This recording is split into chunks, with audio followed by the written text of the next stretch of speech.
Oh, well, we'll see.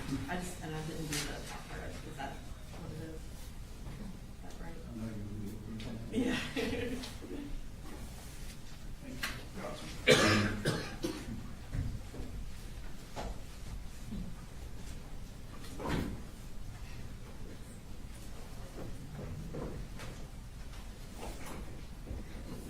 So, Mr. Berry, I'm looking at your list.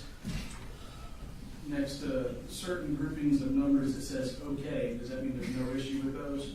Right. I was just making those notes myself. Okay. So there's an issue with 145.38. I'm asking you that's a question. Up to that, the first series of photographs are just of the interior of the home.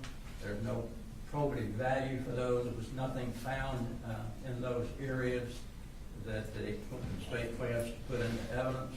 I don't see any reason to put in the condition of the home, whether they've got clothes scattered on the floor or not. I don't think that has anything to do with the case at all. So anything that just shows a condition of each particular room, I don't think would have any probative value. We're reviewing them, Your Honor. And you said 145.18 through 145.38? Is that? There's about 20 of them, I think. That's 18 through 35. And Judge, do you want us 38. to display these for you first and then me argue, or me to argue continuously, or? Well, it helps if I see them, I suppose. And we can display them on the Screen. screen. Okay.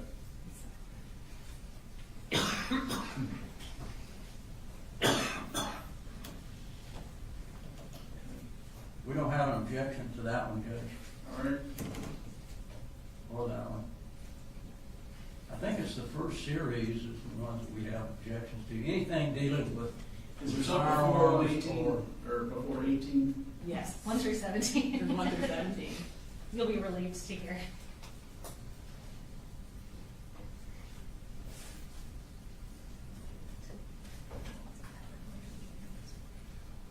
I'm just gonna do a walkthrough of it.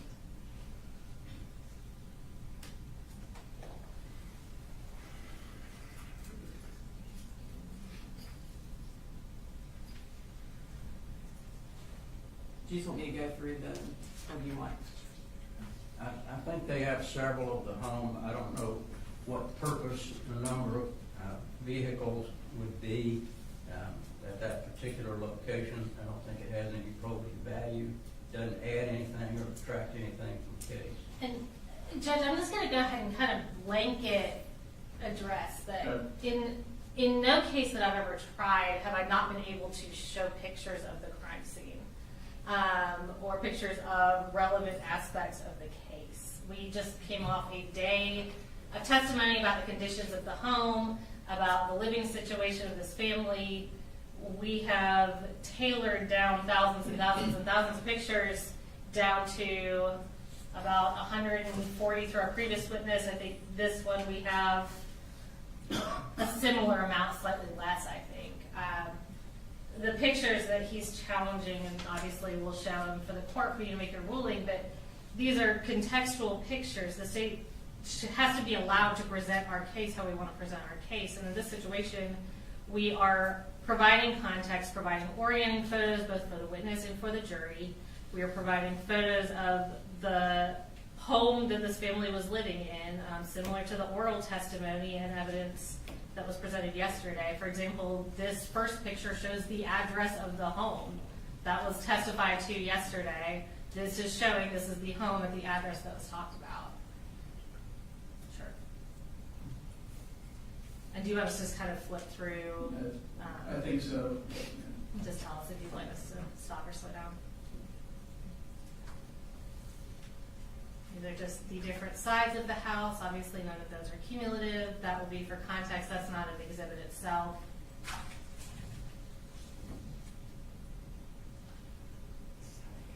This is walking into the house. This is showing the area that Colin Gray came out of on the body cam that was seen yesterday that wasn't visible on the camera.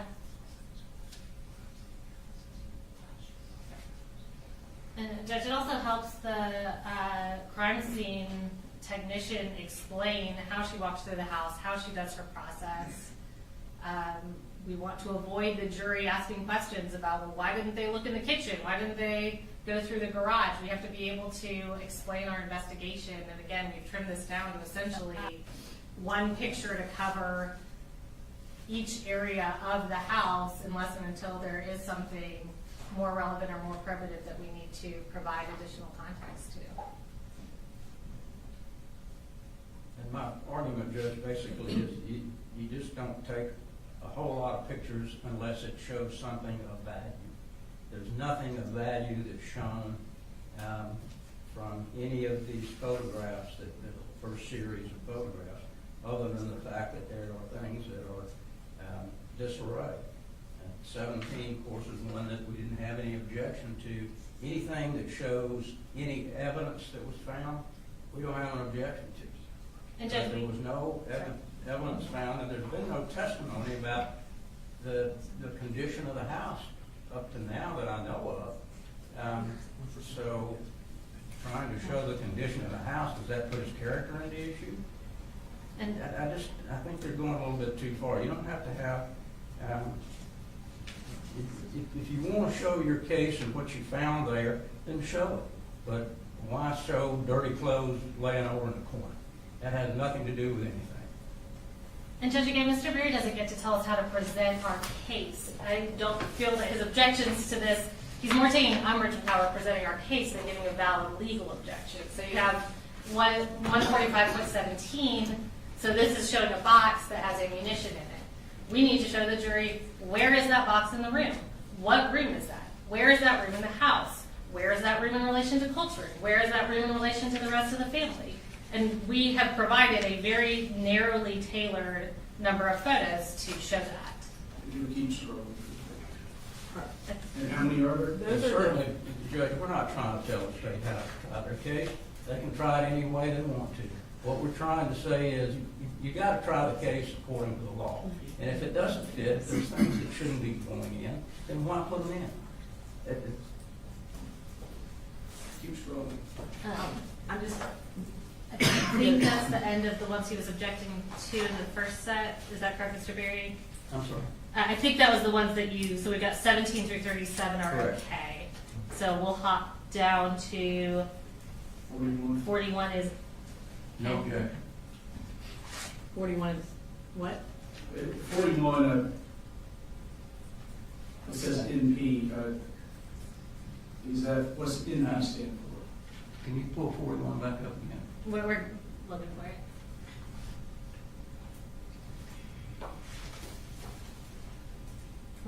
That's 36. Wrong one, slide. Okay. 41, this is a photograph of a bag. A bag I'm sure that they're going to, I don't know what they're going to have in it at that particular point in time, but what's that bag got to do with anything? Well, I assume somebody that's- else is writing I on it. assume that's an evidence bag, not a bag that's found that way, so. And yes, sir, again, we need to be able to orient the jury. We also need to be able to orient our witness. We have a very competent agent from the GBI who's going to be testifying to this, but I can't expect her to look at a pile of bullets and know exactly where those bullets are from this crime scene without giving her something to orient it. Again, we tailored it down to one photo of the bag that the bullets are in, and We'll go to 65. Well, I'm sure if she's a competent agent, she's gonna have those bullets in the bag, so when I take a picture of the bag, and then when I have the bag up there, we generally don't send the bag right out. because if we showed bullets without context, our very competent defense attorneys would be beating their chest about how we don't even know where those came from. Do you have an objection to 65, which is on the screen? 'Cause your list looks like you do, but Anything showing projectiles, Judge, or gun parts, or guns, certainly we don't have an objection to, and there's no reason for us to object to this. It's the other issues. okay. It's just, it was on the list that I was given, it looks like it says PV is your note. Right, I went through it fairly quickly, so I may have written something and then went back and looked at it. What, do we know what PV is? 66, 67 are okay. 90, I think, is the next one.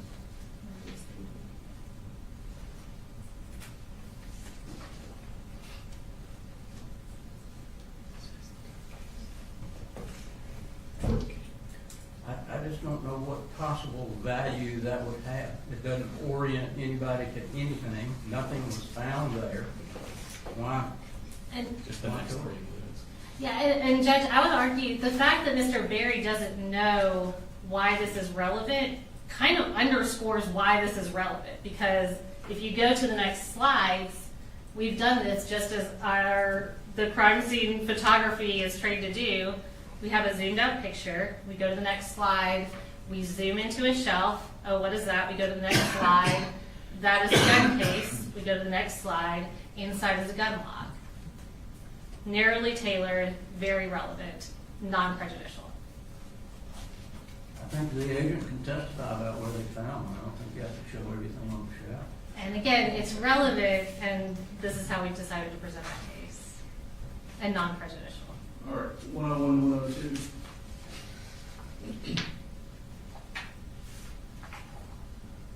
This is 101, Your Honor.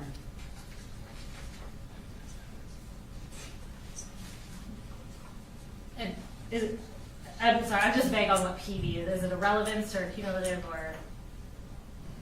What does PV mean? It's a closet with clothes. I can't tell. I'm asking what your no PV means on your list, so we know what the objection is. Probity value. I'm sorry. That is helpful. I assumed, but I didn't want to assume. And the ones that I had NP, that's not null cross. That was no property value. Okay. And Judge, yeah, this is an orienting photo. It shows a room. It shows a closet with a gun sling on it. And it shows where that closet is located in the room, in the context of the room. And 107.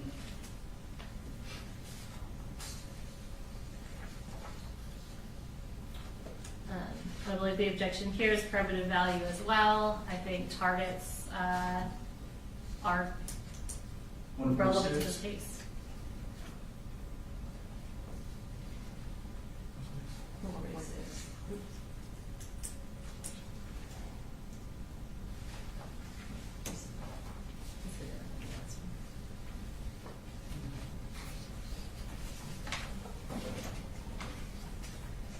We only go to 116. So we don't, Yeah, there's no 146, Judge. there's a 116, is that? What's, Mr. Berry, what's the last one on your list? Is that 146? 146, 107, and 146. And we only go through, was it 114? 116. Okay. So, is there a 146 exhibit period? I assume there is. There is, I think it's physical evidence, but I'll confirm that. Okay. That is physical evidence. I think 146 is the third photo of what was on the wall. And I assume this big poster board, I haven't seen it yet, but I assume that's the same thing. I think it's duplicitous to have multiple photographs of the same thing. And Judge, Well, it's, certainly the photograph shows where it is in the house to some degree. correct, and the jury needs to be able to see as we zoom in, so I think that's what he's saying, it's duplicitous of, obviously in that picture, once you put that picture on the screen, it is hard to see what's in those lower photographs, so we've provided one additional photograph there to aid the jury in being able to see that. All right. And I'd like to take a look at the poster board before they put that up, just to be sure it's the same size. Don't know whether they line these pictures up to put it on that board or not. Your Honor, that was over 2 weeks ago. The defense counsel came in and looked at that board. I don't think I was here. I saw you were not here. You were in trouble. I was not here, Judge, but I have. Okay. Is the state saying this is the Yes, poster sir. board that's going to be tendered the actual poster board that was removed? No, Your Honor, there wasn't a poster board. Okay. But Put those on a are poster board? by us, but that is the actual pictures that were From taken the off wall the that are wall. on the Okay. They're not copies. They're not reproductions. They are the actual pictures. And Judge, we also do need to be able to show that us reassembling that on the poster board is accurate in relation to the photos. Well, they don't have to show the, they've got 4 pictures of the same thing, plus they got a poster board. That, to me, is about as duplicitous as you can get. So in general, just kind of taking these as a whole, some of the photographs are highly probative, some of the photographs are a fair bit less probative. But in order to keep them out, I've got to find that the probative value is substantially outweighed by unfair prejudice, or being needlessly cumulative. I'm not able to find that it's substantially outweighed as to the exhibits that we just reviewed. And that's the standard for keeping it out, so the objection's noted for the record, but overruled. Thank you.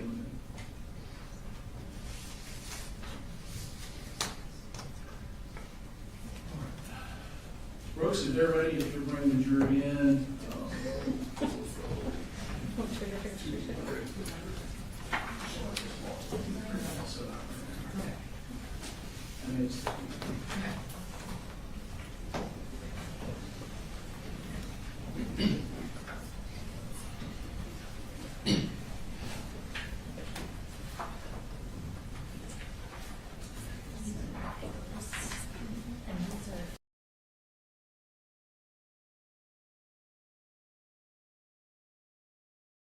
I stand for it.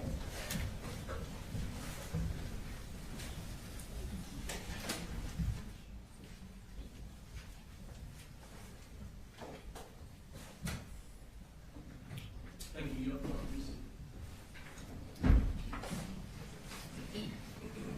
Good morning. Apologize for the delay when I took the bench, found out there was an evidentiary issue we needed to work through, so we did that, took a little time. But we're ready for the state to call its next witness. The state calls Special Agent Heather Lashley.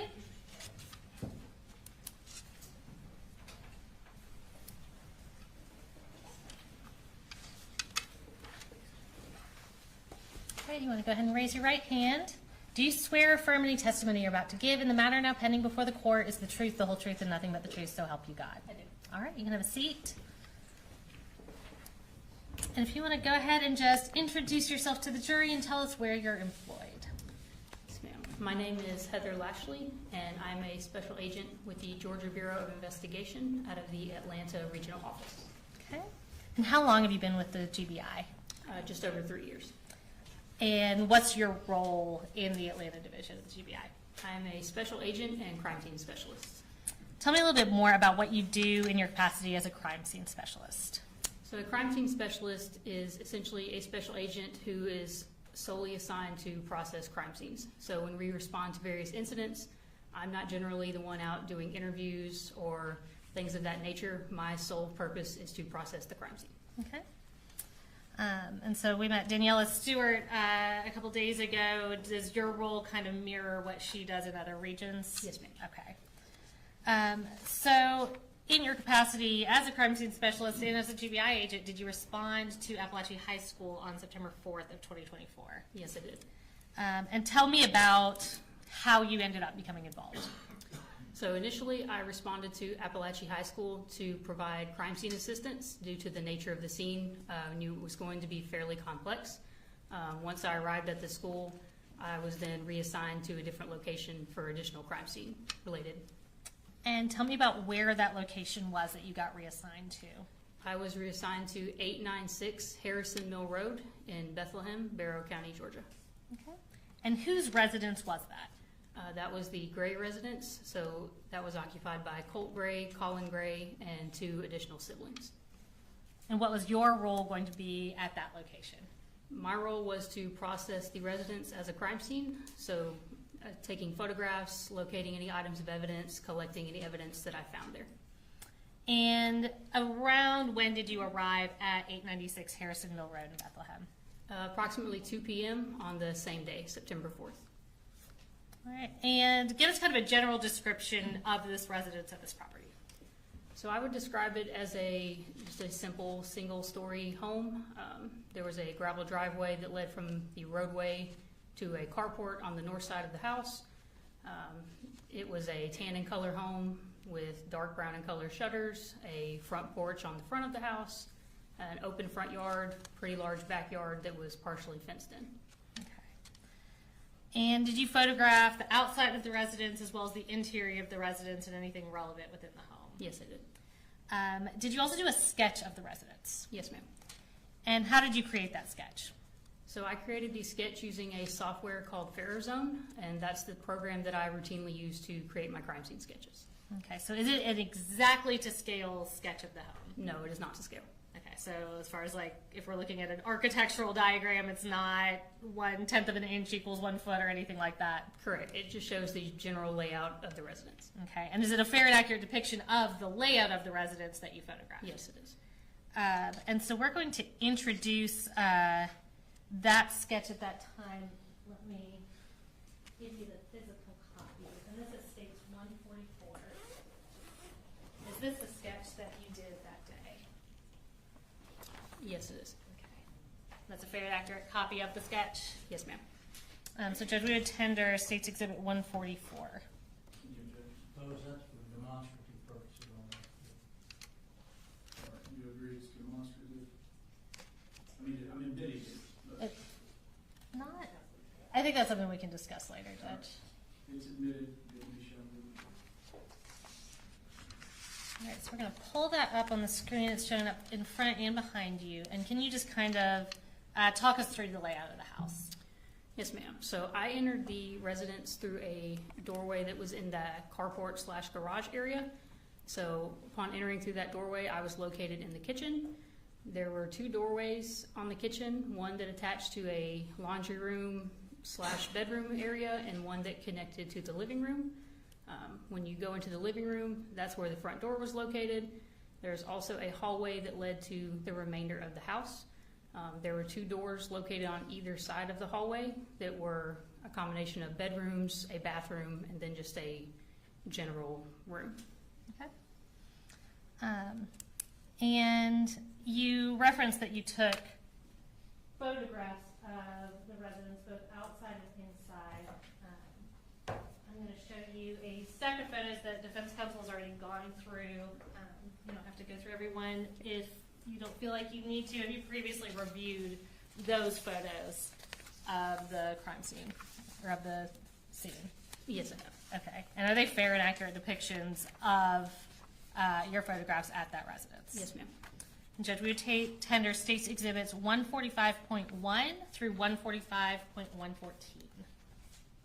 right, any objections, Judge? Previous objections, just ask for a standing objection. Yes, sir. Prior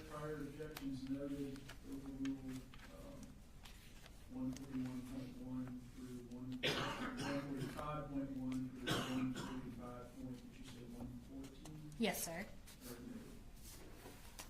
All right, so we're going to kind of go through these one at a time, and I'll just have you sort of talk me through what we're looking at. We will start with 145.1, and tell me what we see here. So this is just an overall photograph of the house. In this photo, I'm standing farther down the driveway, closer to the road, so you can see the address as well as the actual house in the background. Okay, and let me go ahead and ask you, we see, are those law enforcement vehicles and law enforcement officers, a few that we see in that picture? Yes, ma'am. Okay, so before you arrived, you said you got there about 2 p.m. Was this residence secured and maintained in the same condition as before law enforcement arrived? Yes, ma'am. Okay. So we'll go to 145.2. What do we see here? This is just another overall of the house. I've just moved a little farther up the driveway. Okay, and point 3.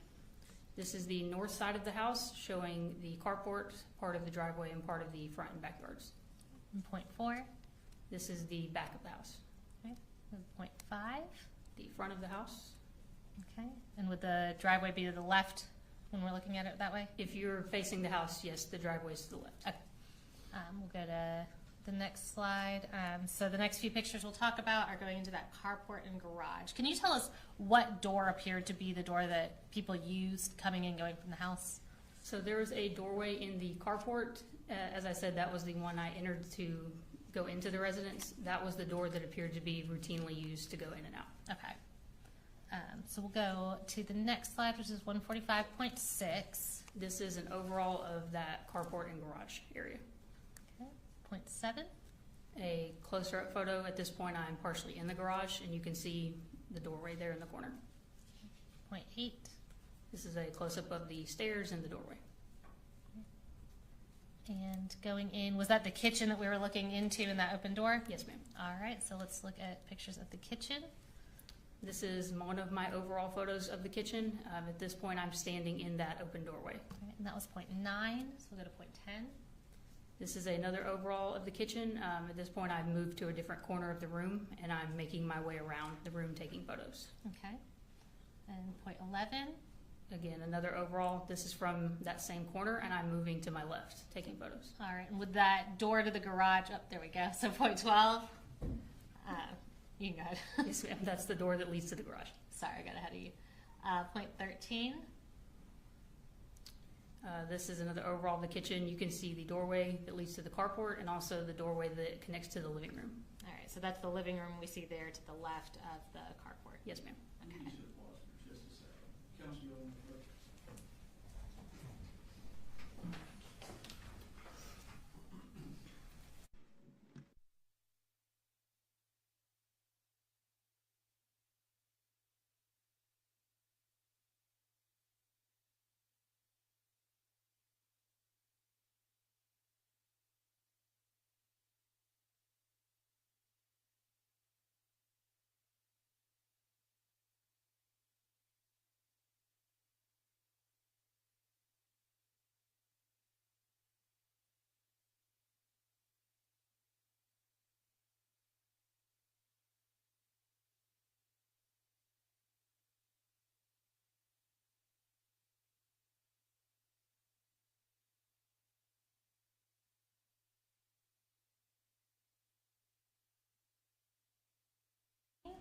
What are we looking at here?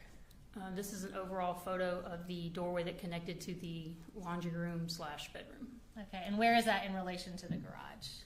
So that wall where the doorway to go to the carport was, this is that same wall. So this would be the north wall in the kitchen. Okay, and is that accurately reflected on the diagram? Yes, ma'am. All right, so let's go to the next one. This is point 15. This is one of my overall photos of that laundry room from the perspective of me standing in the doorway. Okay, and point 16. Another overall. At this point, I've moved farther into the room and I'm facing back towards the doorway. Okay. And again, I kind of hit on this, but when you go through and photograph a house, do you first photograph it in the exact condition that you find it in before y'all manipulate things or go through anything? Yes, we do. Okay. So we'll go to point 17. This is a close-up of a plastic tote that was in that laundry room, and you can see some ammunition boxes in the tote. Okay. And point 18. This is just a closer-up photo of that ammunition box. All right, go to the next one. 19. This is a tactical style vest that was located in the laundry room. All right, and the next one. This is 20. This is an overall of an ammunition can that was also located in the laundry room. We'll go to 21. This is an overall of the contents of the box once I open the lid. All right, so this is that same box we saw in the previous picture, that green one. Yes, ma'am. Okay. And we'll go to 22. This is a close-up photo of some cartridges and cartridge cases that were loose in the bottom of the box. Okay. And did you have to do anything to unlock that box, or was it secured in any way that you weren't able to get into it initially? No, ma'am. It has a handle to keep it secure, but there's no actual physical lock on the box. Okay. We'll go to the next one. That was 22. This is 23. This is another photograph of some ammunition that was located in the laundry room, just within a plastic tote in that room. Okay. And the next one is point 24. A close-up photograph of that same ammunition. Okay. We'll go to the next slide. This is a close-up of the ammunition can that we showed a few photos ago. Okay, and that's point 25. So is that after y'all took that into evidence? Yes, ma'am. Okay, so we'll go to the next slide. Point 26. Again, this is the contents inside the box once I opened the lid. Okay, we'll go to point 27. These are all the boxes of ammunition that I removed from the box and laid out to photograph. Okay, so all of these were contained within that green box? Yes, ma'am. Okay. And point 28. And this is after I removed the contents of those boxes, just showing how many cartridges were in each box. Okay. And the next slide. This is just a close-up of those cartridges showing their caliber. All right, that was point 29. And we'll go to the next one, 30. A close-up of one of the other boxes of ammunition Okay. And the next one is point 31. and the contents inside that box. All right. And the next one is point 32. Close-up of a different box of ammunition. All right. And the next one, 33. And again, the contents that were inside that box. And we'll go to the next slide. A different ammunition box Okay, and that's point 34, and the contents of that box. and that is point 35. We'll go to the next slide. This is an overall of what remained in the can after I removed the boxes from it. Okay, and that's point 36. So these are not ones that you previously photographed, those are additional at the bottom Correct. of the These box. were just loose in the bottom of the box. Okay. And we'll go to the next slide, point 37. This is an overall of which cartridges were loose in the box. As you can see, I laid them out and I wrote beside each one the make, the caliber, and how many there were. Okay, and can you just kind of read out what, basically what you've got written there? Yes, ma'am. So I have 2 PMC 308 Winchester cartridges. I have 12 FC 45 Auto handgun cartridges, 1 FC 40 caliber Smith & Wesson cartridge, 1 Spear 40 Smith & Wesson cartridge, and 1 Winchester 40 Smith & Wesson cartridge. Okay, thank you. And we'll go to the next slide. This is an overall of one of the evidence bags showing the barcode. Okay, and is that your writing on there? No, it is not. Okay. Is your handwriting better than that? I hope so. What is this? What's labeled on the bag? It says loose ammo from laundry room. And is that accurate as to where it was collected from? Yes, ma'am. Okay, and that's point 38. And we'll go to the next one, point 39. And this was the contents that were inside that bag. Okay. We'll go to the next one. That's point 40. This is a head stamp of either a cartridge or a cartridge case. It's hard to tell in that photo. Okay. And we'll go to the next slide. Point 41. And overall of a different evidence bag. Okay, and what's the writing on that say? It says ammo, secondary search, laundry room. Okay, and when we say secondary search, what's that in reference to? So generally a secondary search is what we do after we've done our initial search and marked any items of evidence that were readily visible. Once we've photographed, documented, and collected those, we will then do a secondary search in which we will move things that we may not have previously moved. It's more of just a secondary sweep to make sure we didn't miss anything. Okay, and that's 41, and we'll go to the next slide. And these are the cartridges that were in that bag. Okay, and that's 42. Go to the next slide. And overall of a Remington ammunition box. That's 43. And the next slide. And the contents that were in that box. Okay, that's 44. And we'll go, before we go on through the house, I'm going to show you what's been marked as space exhibit 146. And can you identify what this is for the jury? And is this heavier than it looks as I walk this up here? Yes, it is heavy. Okay. This is the ammunition box that was collected from the laundry room. Okay. And does it appear to be in substantially the same condition as when you collected it from the laundry room? Yes, ma'am. After y'all photographed the contents of that box, did you put the contents back in the box and seal it? Yes, ma'am. All right, and since I'll go ahead and tender State's Exhibit 146 into evidence. No objection. Does it have the bullets in it? Is that what this is? Yes, sir. Everything that was contained in it at the house is back in it now. 146 is admitted. And I will not have you open that up since you photographed so thoroughly the contents of it. But I do have one more from that room. This is State's Exhibit 147. And can you identify what this is for the jury? This is the tactical vest that's been packaged, that was located in the laundry room. Okay. And is that bag and sealed everything in substantially the same condition as when y'all placed it into evidence? Yes, ma'am. All right, and I'm going to have you open that up and show that to the jury. And Judge, we would tender State's Exhibit 147. Mr. Barry? All right, 147 is admitted.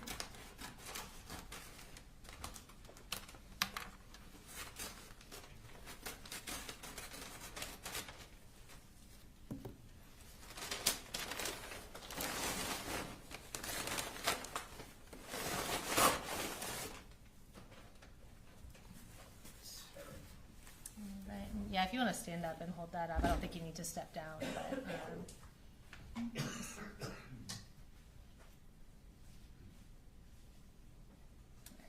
thank you. All right. Do you want me to put it back in the bag? And yeah, sure. Whatever's easiest. If you need me to get it out of your way, let me know.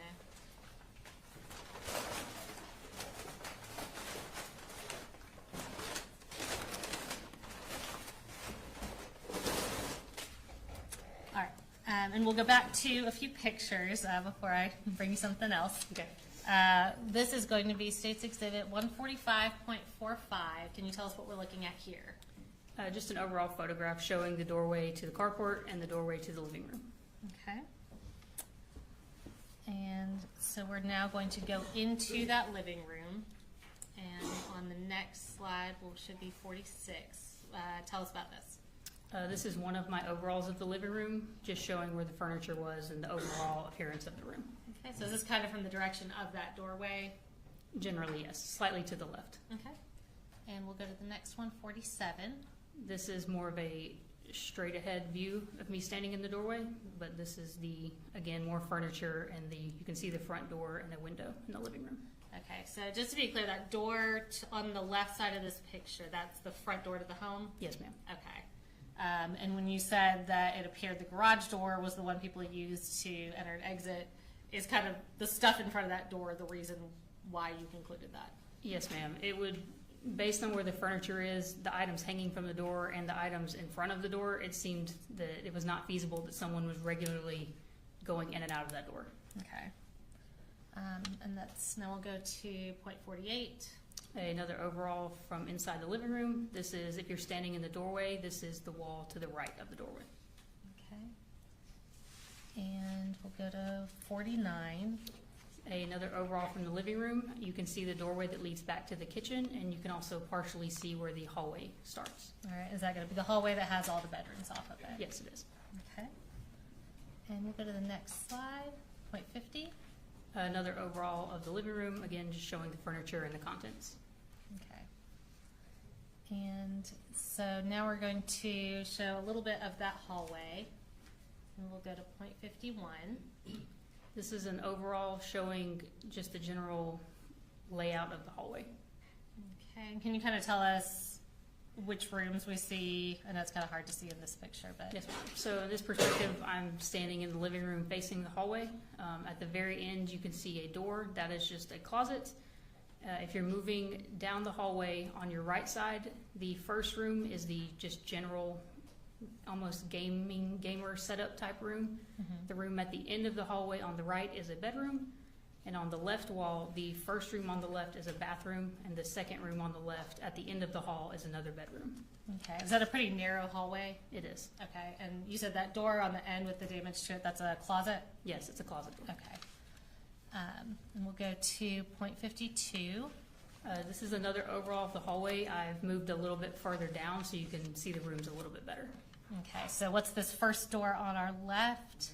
The first door on our left is a bathroom. Okay, and the door directly across from it? That was identified as Colt's room. Okay. And that was point 52. So now we're gonna look at that first bathroom that was on the left. And we'll pull up point 53. This is one of my overalls, just showing the condition of the bathroom. Okay, and how many bathrooms total were there in the house? 2. Okay. We'll go to point 54. This is a perspective of me standing in the bathroom doorway. I'm taking a photograph of the doorway directly across from the bathroom. Okay. And you said that's what was identified as Colt's room? Yes, ma'am. Okay. And the next slide is point 55. This is an overall near the end of the hallway. You can see that same closet door, and on the right and left are doorways to the bedrooms. Okay. And we'll go to the next slide. So next we're going to talk about, was that last room next to the bathroom, was that identified as Jenny Gray's room, the daughter? Yes, ma'am. Okay, so let's show the next slide. This is point 56. This is just an overall of the doorway leading into Jenny's room. All right, and it's kind of hard to see in this picture. Is that damage to the door next to the doorknob? There is some damage to the door, yes. Okay. And we'll go in point 57. This is one of my overalls of Jenny's room. Oh, you're fine. And smoothly going into point 58. Just another overall as I'm making my way around the room. Okay. And the next slide, point 59. Another overall of Jenny's room, and you can see the doorway there that leads to her connected bathroom. Okay. And we'll go into that bathroom. Is the only point of entrance for that bathroom in Jenny's room? Yes, ma'am. Okay, and it did appear that that was a bathroom exclusively used by Jenny, based on what you could tell. Based on the contents, yes. Okay. So we'll show point 60. These are just some of the contents that were in that bathroom. Okay.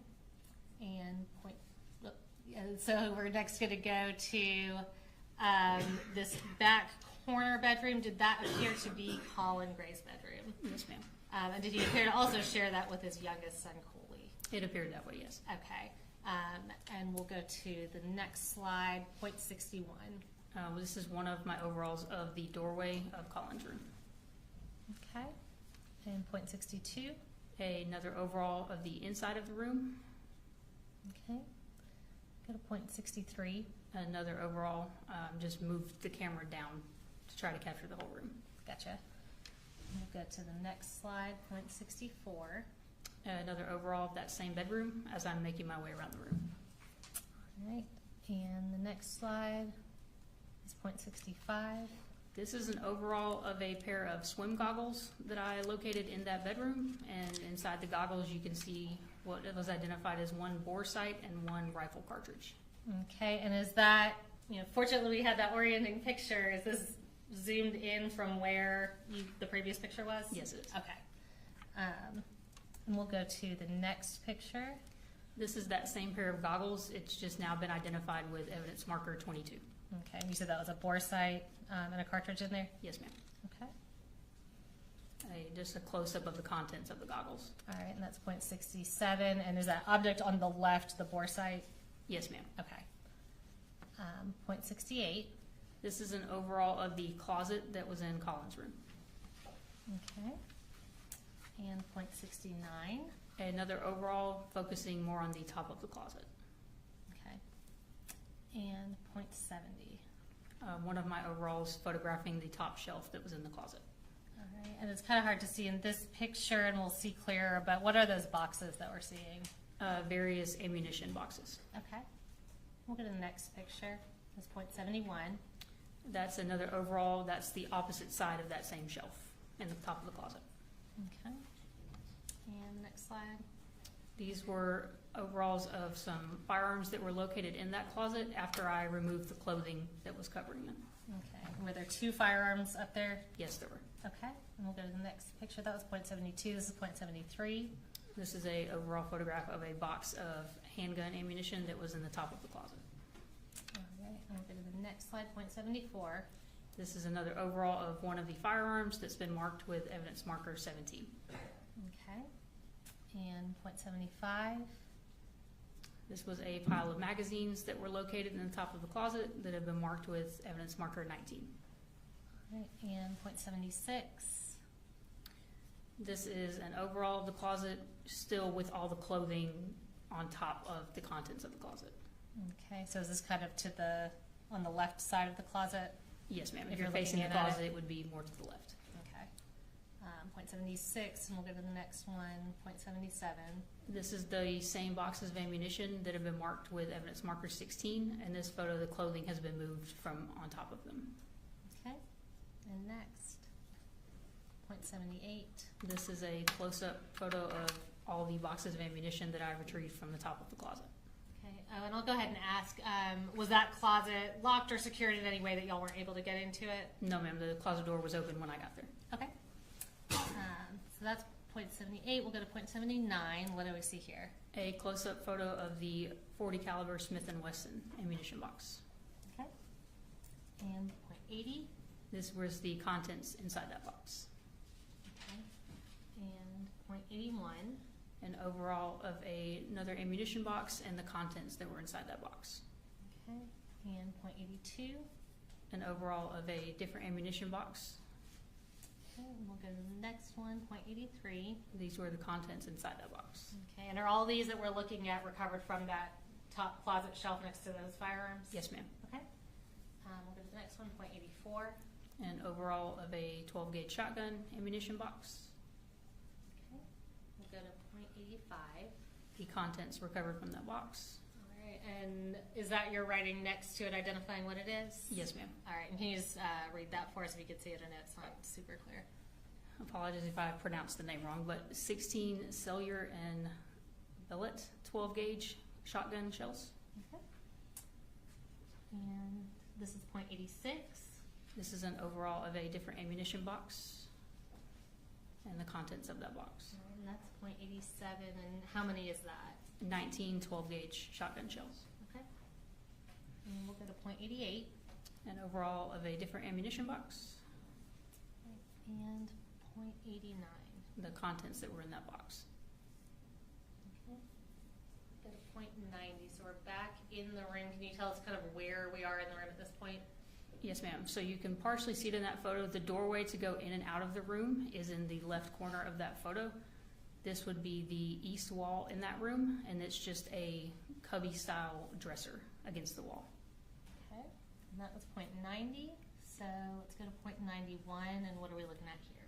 This is a mid-range photo of the middle cubby on the top row of that dresser. Okay, that's .91. And this is a Glock box or case that was recovered from that cubby. That's .92. We'll go to .93. This is an overall of the contents that were inside that case. All right. And can you tell us just generally, at least what we can see about what these contents are? So you can see there are 2 handgun magazines. There's a black and color, what's called a speed loader to help you load your magazines. And there's also a gun lock in a Ziploc bag. Okay. And was the Ziploc bag, did that appear to be the original packaging for the gun lock from what you could tell? From what I could tell, yes. Okay. And that's .93. So we'll go to the next one now. And before we go to the next one, I'll introduce a couple physical things. I do want to ask you, those firearms at the top of the closet, what were those 2 firearms? One of them was a shotgun and the other was a rifle. Okay. Was it like an AR style rifle? Yes, ma'am. I believe it was a AM-15 was the official brand of it. Okay. And I'm going to show you what's been marked as State Exhibit 148.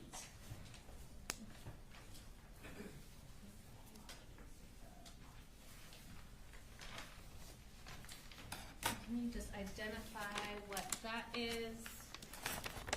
Yes, ma'am. This is the Glock case that was recovered from that cubby in Colin's room.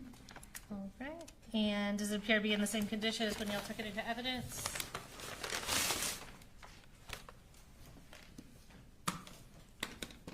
Yes, ma'am. All right. And Judge, at this time, we would tender State's Exhibit 148. Okay, 148. Okay, I'm going to have you go ahead and if you can just sort of show the inside of it to the jury, then I'm going to ask you about a couple of the individual contents.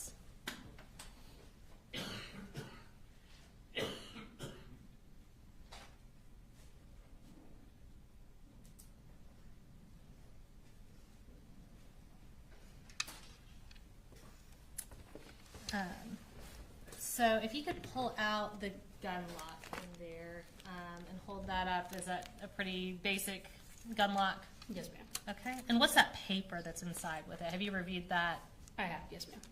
So this paper is provided by Glock. It's essentially just a safety form. It provides instructions on how to properly secure the gun lock. It also provides warnings on how to do so safely. And there are also photos depicting what the gun lock should look like when it's properly installed on various types of weapons. Okay.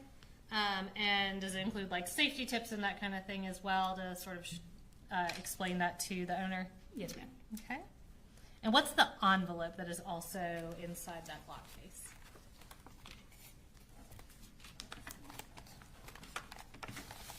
So this envelope contains just Glock's safety pamphlet provided by Glock, as well as a just general user manual for a Glock handgun.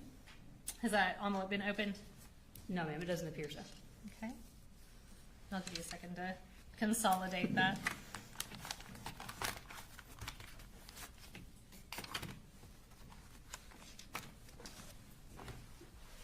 All right, so we'll go back to the pictures.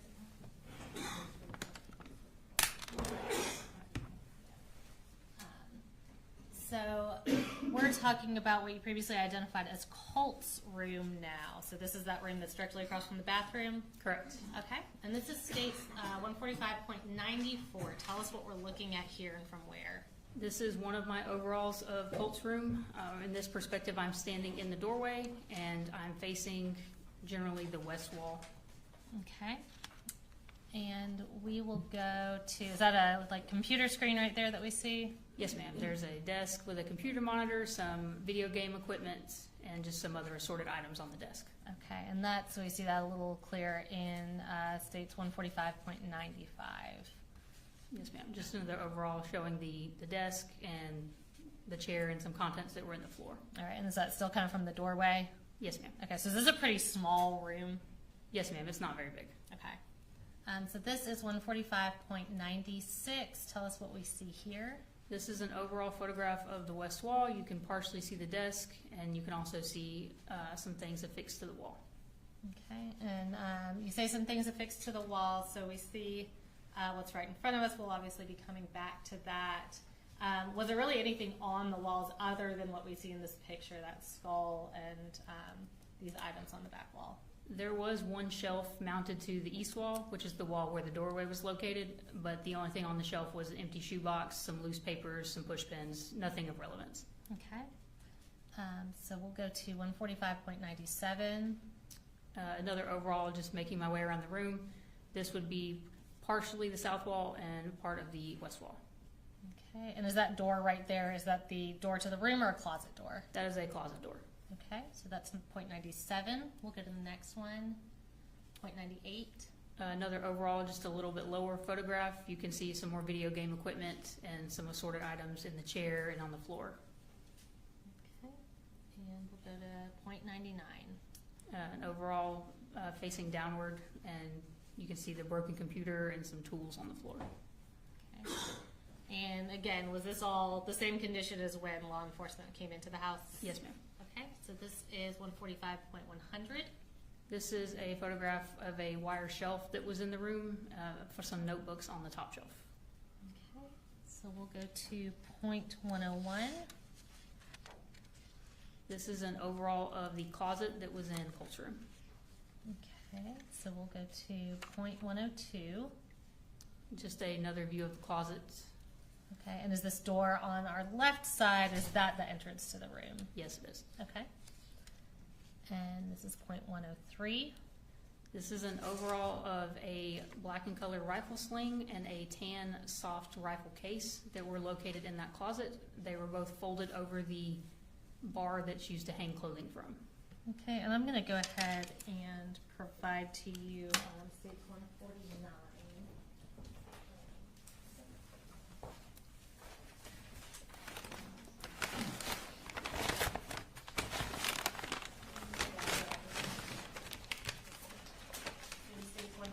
I'll trade you for a couple of those things you've accumulated.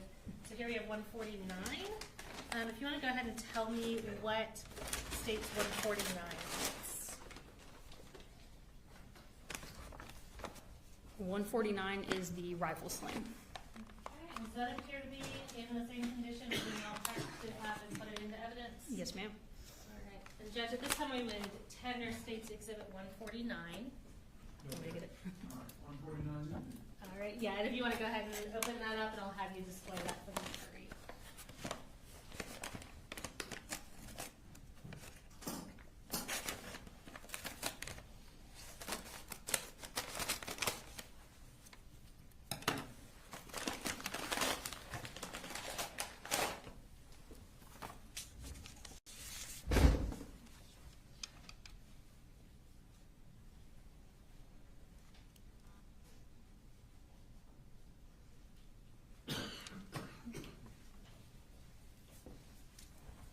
So that is the rifle sling. Can you identify for us what State's Exhibit 150 is? A 150 is the soft rifle case that you can see in that photo. Okay, so is that this brown object that we see here? Yes, it is. All right, and is it in substantially the same condition as when y'all packaged it up and put it into evidence? Yes, ma'am. Judge, we would tender State's Exhibit 150. All right, 150 is admitted.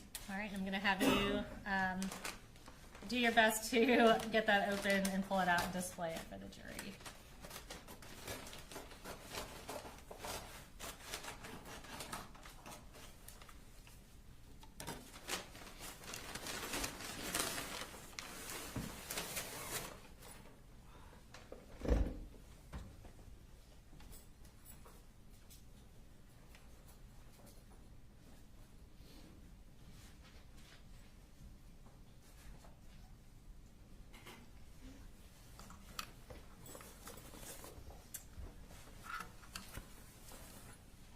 And once you're ready, I'll go back to the pictures, no rush.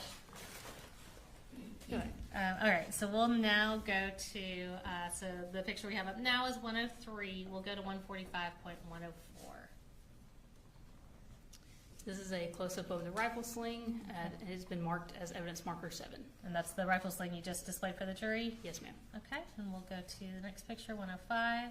This is a photograph of the rifle case after I opened it, just to show that there was nothing inside of it. And that's the inside of that rifle case that you just displayed? Yes, it is. All right. And we'll go to 106. This is an overall of the top shelf inside that same closet, just showing the contents. Okay. And we'll go to 107. These are some targets that had been wadded up, and they were located in the bottom of the closet among some clothing and other assorted items. Okay, and we saw some of those as well in 106 and 107. Can you tell us when you say targets, what are those specifically? These are shooting targets. Okay. And we'll go to the next slide, 108. This is an overall of a sight box, red dot sight, that was located in that same closet among some clothing. Okay, we'll go to the next slide, 109. This is a close-up photo of the box showing the brand information and a photograph of the site. Okay, and we'll leave that up, and I'll go ahead and show you what's been marked as State's Exhibit 151.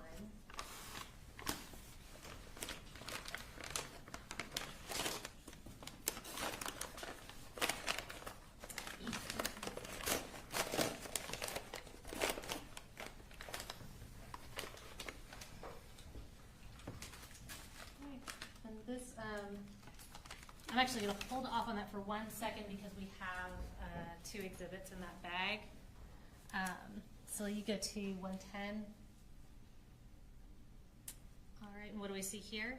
Some additional shooting targets that were located in that closet, and you can see some are unused, but some are used. Okay, and the next one, 111. This is a close-up of a target that had already been used. Okay, and we'll go to the next one, 112. These were 2 additional targets that were used that were located in that closet. Okay, and we'll go next, 113. This is a photograph of a shotgun shell as well as another gun lock that were located in the bottom of that closet. Okay. And 114. This is a close-up photo of just the gun lock. Okay. And so I'll go ahead and.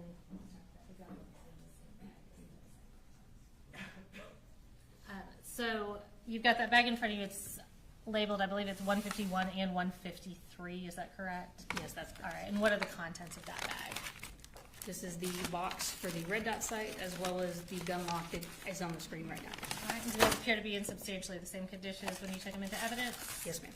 All right. Judge, we would tender State's Exhibits 151 and 153. You bill check, 151 and 153 are admitted. All right. And if you can just hold up the site mark box for the jury. I won't have you open the box or anything. All right. And then moving on to 153.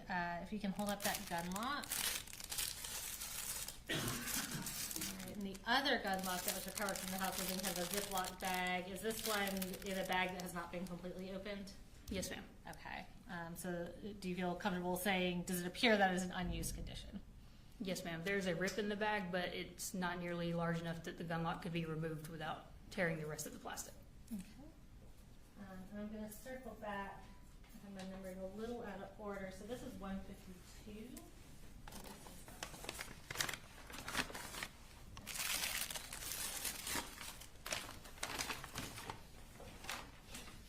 And I think this has kind of a combination of things in that bag. Can you identify what that bag is? This bag contains 1 shotgun shell found in the subject's closet, evidence marker 15, and evidence marker 22. Okay. And those appear to be in substantially the same condition as when you took them into evidence. Yes, they do. All right, and Judge, we would tender State's Exhibit 152. You bill. All right, and I think you have you have a couple individual bags within there. Can you just tell us what each of those are? Yes, ma'am. So each of the items that I just read off are packaged individually within their own coin envelope, and each coin envelope is then in this bag. Okay. So will you just identify each one really quick? Yes, ma'am. So each of these envelopes contain a shotgun shell. One was recovered from evidence marker 15, and one was recovered from Colt's closet. Each of these items are the 2 items that were previously observed in the swim goggles. One is the cartridge, and one is the bore sight. Okay. So, and just order-wise, because I bounced around a little bit. So the bore sight, a couple of the shells were from Colin's room, and then another shell was from Colt's room. Yes, ma'am. Okay. And just to kind of clear up something that the jury may notice, was there a bed in the room that we're referring to as Colt's room? Was there a bed? Yes. I'm sorry. No, there was not. And what is your understanding of where Colt would actually sleep? It was my understanding that Colt was sleeping in the laundry room that also was serving as a bedroom. Okay. And at this point, we can go on to the next slide. So this is State's Exhibit 145.96. We're just going to kind of use this for reference. Tell me about what we're looking at here. We are looking at the west wall in Colt's room. You can see the same desk that we discussed earlier, as well as a series of photographs and articles that were affixed to his wall. Okay.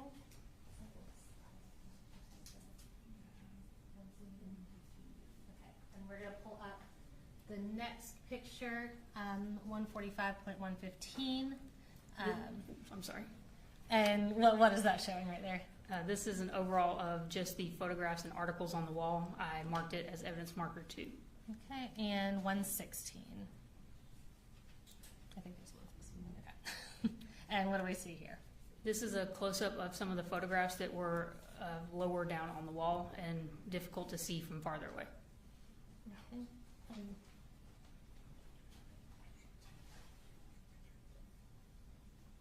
All right. And Judge Mr. Smith pointed out that I have a numbering error. So I tendered 145 through 114. There's 116 photos. So I would tender State's Exhibits 115, 145.115 and 116 at this time. They were previously reviewed and discussed with defense counsel. I just had my number wrong. So 145, 115, and 145, 116? Yes, sir. I just, in my aggregate numbering, left those out. The same objection that we made earlier, Judge. All right, so overruling the objection, 145, 115, and 116 for admitted. Thank you. All right, so I want to talk about.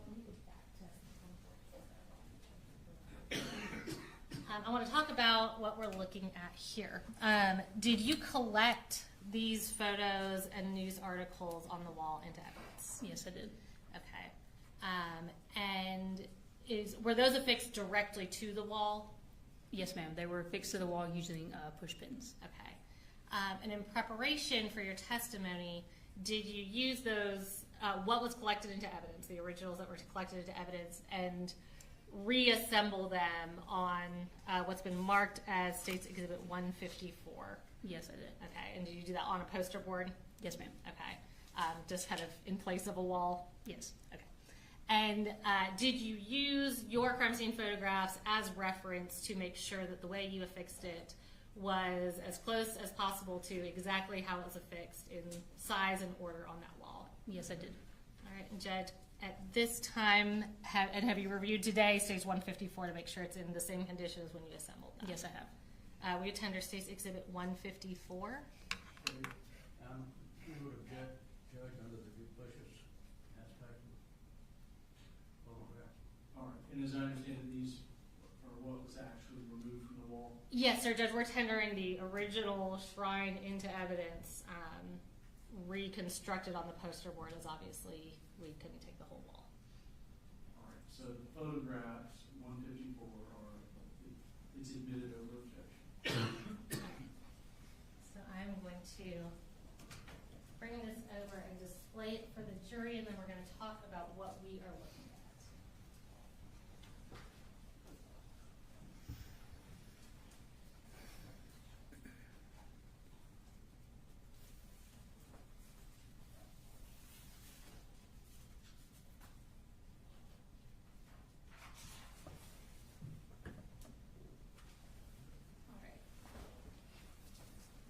So, Special Agent Lashley, can you start by telling me the approximate size of this shrine? The approximate height of it was approximately 4 feet 4 inches. Okay. And let's talk about what we're looking at. Are you familiar with, are all the photos in this all of the same person? They appear to be, yes. And are all the news articles here related to that same person? Yes, ma'am. Specifically, I'm looking at a photo kind of down on the bottom right corner, and you can see it in the photo in front of you as well. That tactical vest that this individual is wearing, is that a similar vest to the one that you recovered from the laundry room? Yes, ma'am. Obviously, the color is different, but the style is generally the same. Okay. And who is this individual? This individual is Nicholas Cruz. And what is the significance of Nicholas Cruz? Nicholas Cruz perpetrated a mass shooting event at Parkland High School in Florida on February 14th of 2018. During that incident, there were 17 people killed, including teachers and students. Okay. Were there also several injured as well? Yes, sir. In collecting the evidence, did you review that are all these news articles related to that shooting Yes, they are. at Parkland High School? Correct. And you testified, again, I know we saw the pictures, but in orienting to Colt's room, where was this shrine? So if you were standing in the doorway of Colt's room, this shrine would have been on the wall across from the doorway. The doorway was on the east wall, this shrine was on the west wall.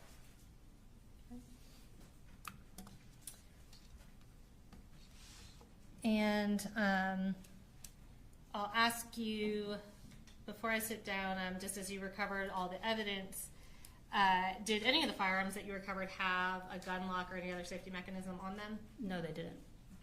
Did you find any gun safes in the house? No, ma'am. Did you find any other kind of safe or secured location that a rifle could have been stored? No, ma'am. Nothing further from me, but Mr. Berry or Mr. Hawes may have some questions for you. Thank you. Cross?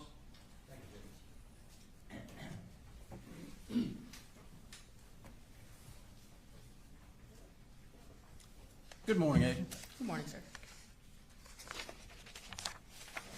Were you given any information before you went to the home to do your search?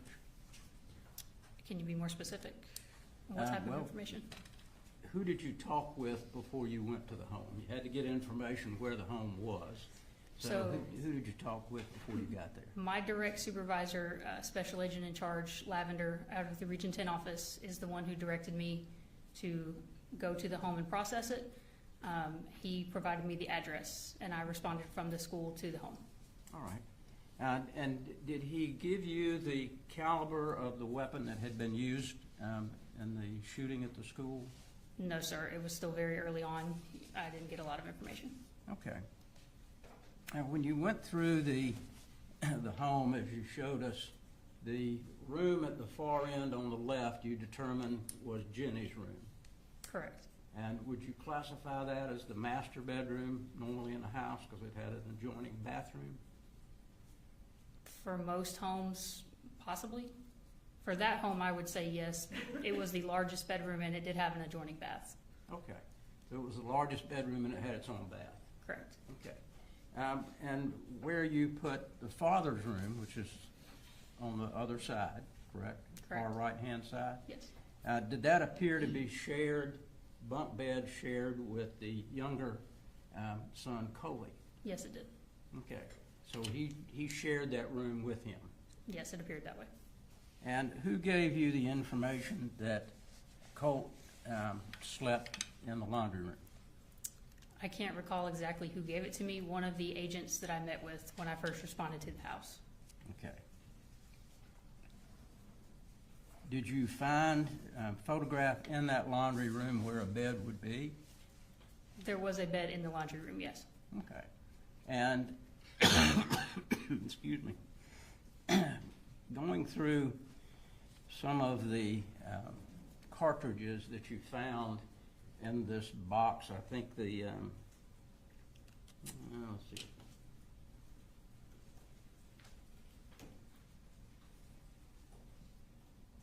This appears to be a military type box. At least it was when I was in the military. Is that what you would call it?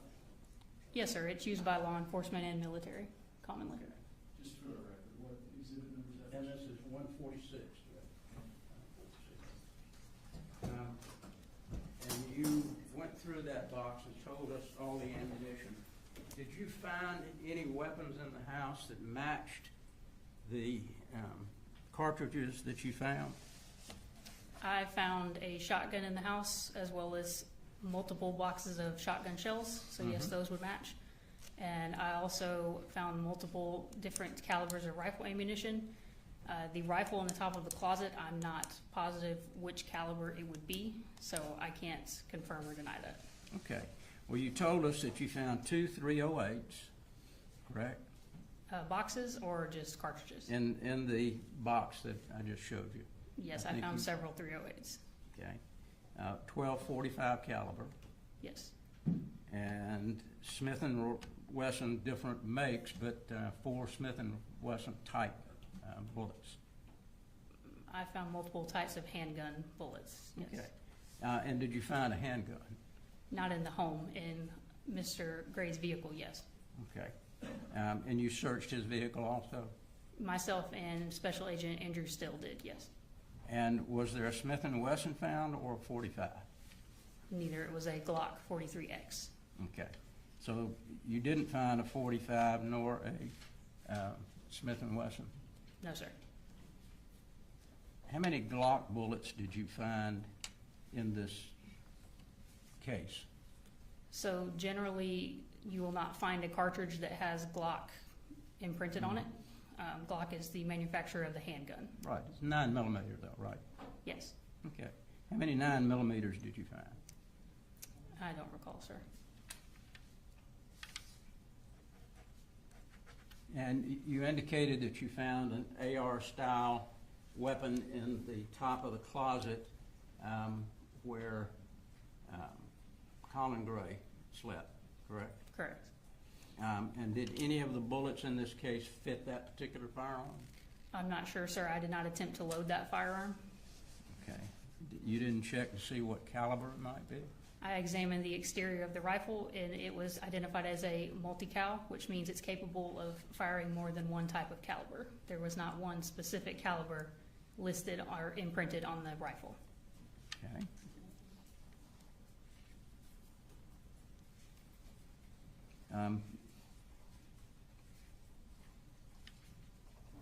And the 208s, what are they? Caliber 208s that you testified to, I think. I don't recall testifying about a 208, sir. Okay. I Were there- testified about 308s. Were there any found there? 308s, yes. Okay. You remember how many? No, sir. Multiple boxes. Okay.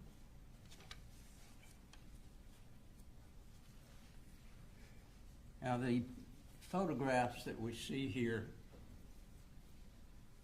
these are not cut out of a newspaper, correct? I'm not sure where they originated from, sir. Okay. Don't they look like they were printed on a printer? Potentially, yes. Is that correct? They could appear that way. Again, I'm not sure where they originated from. Okay. But they don't look like a newspaper where you'd cut it out of a newspaper, do they? The physical photos, no, they do not. Okay. Do you know when those were printed? No, sir. Do you know when those were put on the wall? No, sir.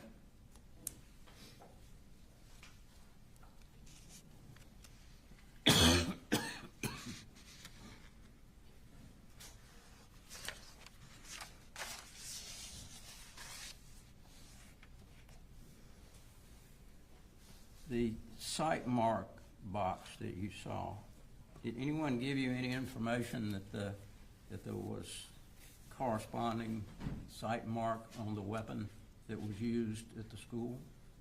No, sir. I never saw any of the evidence that was collected from the school. Okay.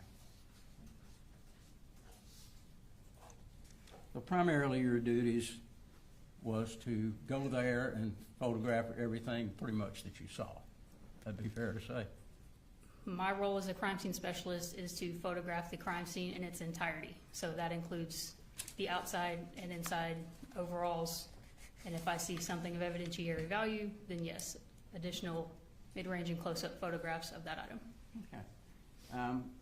And do you sometimes get impressions about what you see? What do you mean, sir? I mean, if you see, for instance, the computer that was sitting on the floor in what was called Colt's room, Mm-hmm. the computer looked like it had been taken apart. Is that what it looked like to you? Yes. Okay. Components were on the floor.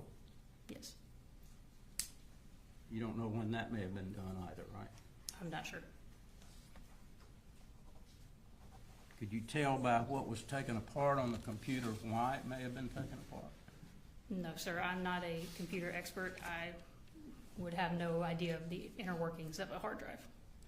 Did anyone collect that computer, to your knowledge? I collected it and turned it over to the GBI's digital forensic investigators. Okay, and which agent did you turn it over to? Danielle Murphy. All right. Thank you, ma'am. Any redirect? No, sir. All right. Thank you, ma'am. You're free to go.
ladies and gentlemen, we are going to take a recess now.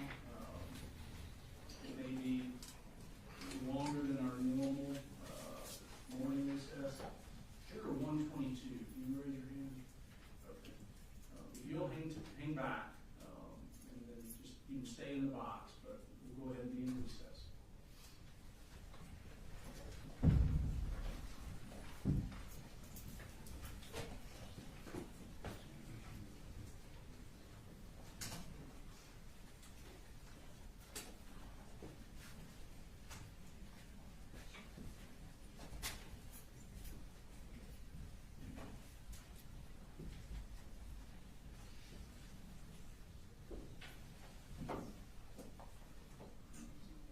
Good morning.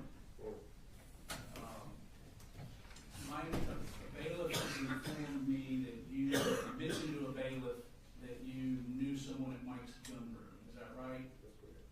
And I believe yesterday some certified business records were tendered from Mike's gun room. I don't think we've gone through them, but they were admitted into evidence yesterday. Correct. So can you tell me, just tell me when it came to your attention that maybe you know somebody involved? Yesterday. When that was tendered? Yes, sir. Okay. Can you tell me who you know at Mike's gun room? Right. The owner of Mike's gun room? And what is the nature of your relationship with him? I've shot there quite a bit and just, chatted with him and stuff. Okay. It also has a gun range? Did you say you've shot there? I said shot. Shot, sorry. Yes, sir. Okay. Ballpark, how many times you been in there? In the past couple of years, probably about 5, but before that, we used to have an office where I worked in Winder, and I probably went in there 15 or 20. Okay. Have you ever been to dinner with him? No, Ever been to lunch with him? no, sir. Has he ever been to your house? No, sir. You ever been to his house? No, sir. You ever done anything social with him other than encountering him in his shop? Just chatting with him in the shop, that's it. Okay. I'll let state, do you have any questions? I have no question. All right, defense? Just one. Good morning. Yes, sir. Just the fact that you have shot there before, you don't believe that's gonna No, I don't. impact you really in any way in the case? No, I just brought it up because of having shot there. Great, we appreciate that. Thank you very much. Okay. So I'll address it further with the jurors, with the attorneys, and let you go take your recess. Just understand in general, don't talk to the jurors about knowing Mike at gun, and I don't know if he's testifying or not. Right. But- I don't either, that's why I'm Yeah, out of that. but just don't discuss the fact that you have been in there, shopped with him, anything like that with the other jurors, okay? Yes, sir. All right, take your recess, sir.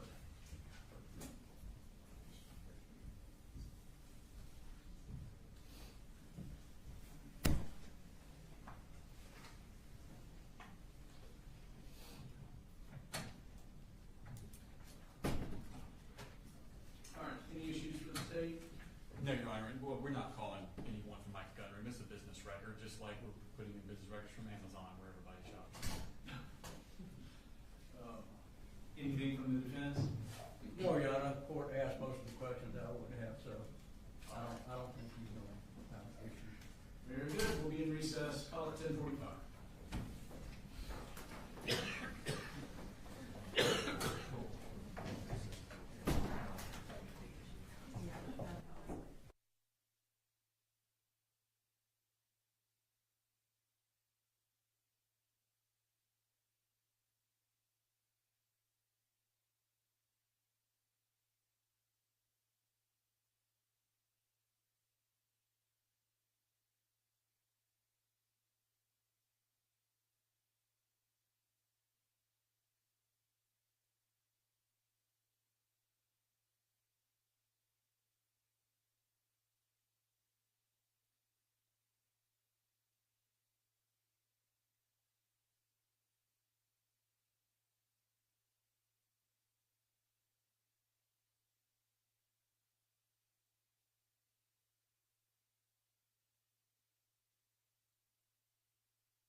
You know, as soon as we sit down, they're gonna come out.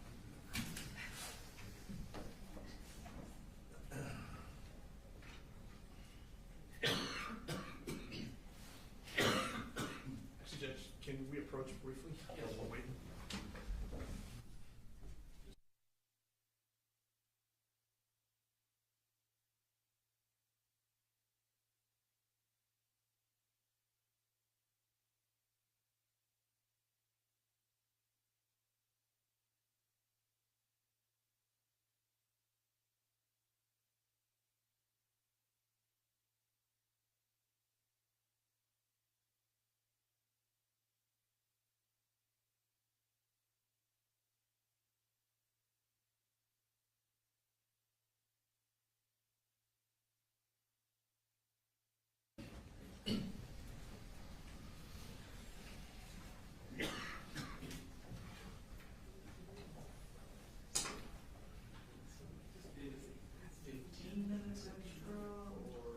Can I say 20?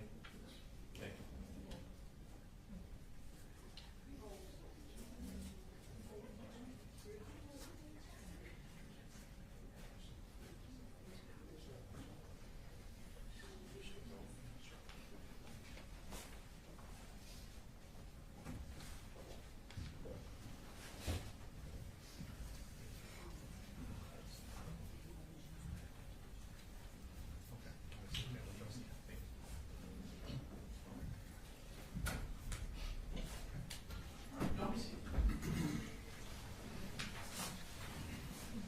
So, ladies and gentlemen, we sort of have this standard format where we take a good morning break,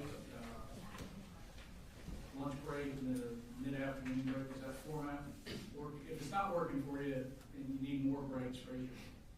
Good. All right, thank you. State calls next week. You're on a state called Deborah Polhamus.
If you'll actually pull that so you can speak into it, that'd be great. Okay. Thank you. If you could introduce yourself to the jury, please.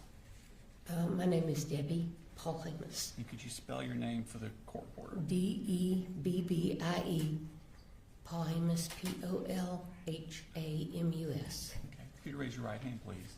Swear the testimony you give in the matter now pending before this court will be the truth, the whole truth, and nothing but the truth, so help you God. I do. Okay. Tell us about yourself. Who are you? I'm Colt's grandmother, Okay. Jenny's grandmother, Cody's grandmother. Okay. And your daughter is who? Marcy. And that is Colt's mother? Yes. Okay. And what do you do? I'm a retired educator. Okay. And how long were you an educator? 43 years. Okay. And where do you live? I live in Fitzgerald, Georgia. Okay. And how far away is that from here? About 4 hours. Okay. And so you said you were Colt's grandmother? Yes. What did he call you? Mamu. Mamu? Mhm. Okay. Is that spelled a certain way or just? Mamoo. Okay. So are you one of those grandparents that doesn't see your grandkids very often, or are you a grandparent that's fully immersed in their No, lives? I tried to be fully immersed Okay. with all of them. My other 3 are in Florida. Okay. I was about to say, do you have other children? Yes. Okay. And where do they live? Toby lives in Columbus, and Annie lives in Tavares, Florida. Okay. Do you have other grandchildren? Yes, Annie has 3. Okay. Toby has 2. Okay. So, in the hierarchy of your grandchildren by age, where does Colt fall? Colt is the 3rd grandchild. Okay. And in this family, where does he fall? In his family, Uh-huh. he's the oldest. Okay. When Colt was younger, did he have issues with impulsivity, having a short fuse? Impulsivity more than a short fuse. Okay. Do you remember talking to a GBI agent by the name of Agent Maddox back in, I believe that was September of 2024? I guess. I mean, I talked to a lot of them. Okay. I don't remember all their names. Okay. And this would have been shortly after the shooting that had happened? Yeah, that was when most of the conversations took place. Okay. And do you remember telling her that about Colt that he's always been very impulsive, short fuse, even as a younger child? Judge, I think he's leaving. It's his witness. I don't know if he needs to refresh her memory, but at this point, he's leaving witness. Your Honor, I asked her about an issue regarding Colt. She gave a different answer than she had in a previous statement, an inconsistent statement. I then talked to her about that inconsistent statement, got the reference for it, and then asked her if that was what she said in the statement. She confirmed that is what she said in the statement. It wasn't a leading question. I didn't say, didn't you say this? I said, did you say this? And she confirmed that she did. Mr. Brown? I think that's an improper way to do it, but All right. For that specific question, we'll leave that. So where did Colt, where was he living when he was a young child? Where did he grow up? They grew up in Statham. Okay, is that here in Barrow County? Uh-huh. At some point, did they move from that house? They moved from Statham to Gainesville. Okay, and how long did they live in Gainesville? 2.5, 3 months. Okay, and where did they move from Gainesville? And then they moved to Cumming. Okay, and how long did they stay in Cumming? They were in Cumming a couple of months. Okay. And did something happen in Cumming that you thought that they needed to go somewhere else? Well, they had moved 3 times and they were getting evicted. Okay. And I told Marcy that I thought they should just think about moving to Fitzgerald, getting out of the hustle and bustle of the city, get a break. They could live in my mom's house. I was about to ask, was there an opportunity for living arrangements in Fitzgerald? Yeah, my mom had died recently, and her house was still fully furnished, dishes, everything. And I told her, I said, y'all talk about it, but it's there, and you're welcome to it. Okay. And at some point, did they actually move down to that Yeah. house? Mm-hmm. Okay. And was that in March of 2020? Mm-hmm. Okay. How far is that from your house, that house? About a half mile. Okay. And did they start school there? Yes. Okay. And 2020, of course, that was the COVID year. Mm-hmm. Tell me about the situation with schooling and how that worked. Well, they went to school for less than a week. Okay. And so what I did was I let Colt and Jenny come to my house, and I did school with them. Okay. And then we finally got them computers, Okay. laptops that they could use. I wasn't familiar with how to use them, but they seemed to know what to do because I retired before all that. Okay. But Well, let me ask you a question. okay. I had children in school in Barrow County at that Mm-hmm. time. In Barrow County, March of 2020, they just stopped school. Mhm. They weren't doing the digital learning. It was Yeah. just school ended early. Is that what happened in Fitzgerald County? No, they were still doing school. They did some digital. Mostly it was educational packets. Uh-huh. The teachers would do packets of work for the grade levels, Okay. and you could go by the office and pick up their packets and bring Okay. them home. And they had library books that the kids could pick up and take. I could pick up and take. I was about to say, Yeah. did you do that? Yeah. Mhm. Okay. And so they did those at my house. okay. Mhm. Now, in September of 2021, we got a new school year. Mhm. Where does Colt go to school that year? Colt was in the 5th grade, and he went to the elementary school, In 2021, when you went to 6th grade, where did he go? the middle school. Okay.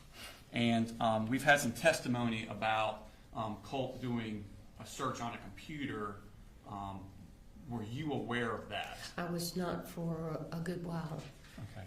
Marcy didn't share a lot of those things with me, Okay. and Coley was working all the time. Okay.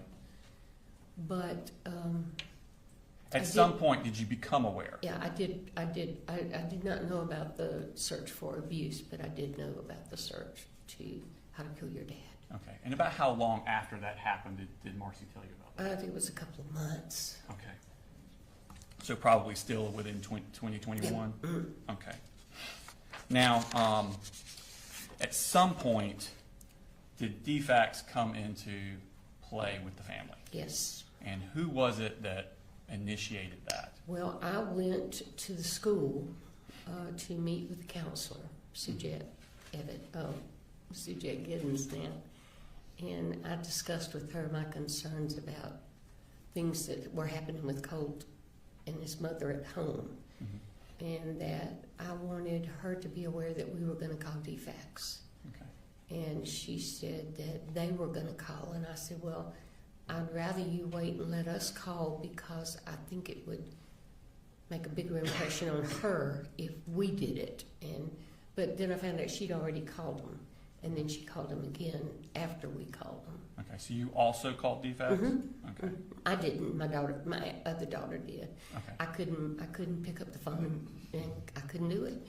So she did. I asked her if she would call them, and she did. So she did it at your direction? Okay. Mm-hmm. At some point, did the family leave your mother's house and move away? They did. They left in. I'm not sure. I want to say it was January, but it might have been. No, let me think. I got some notes here. Let me look. Okay. Maybe I can remember. They went back to Jefferson. I've got November here. Okay. So would it have been the same? Judge, yes, she's brought notes, certainly we would have the opportunity to look at those. That's accurate. I'm sorry. Down, so. Yes, sir. Do you need those to refresh your memory?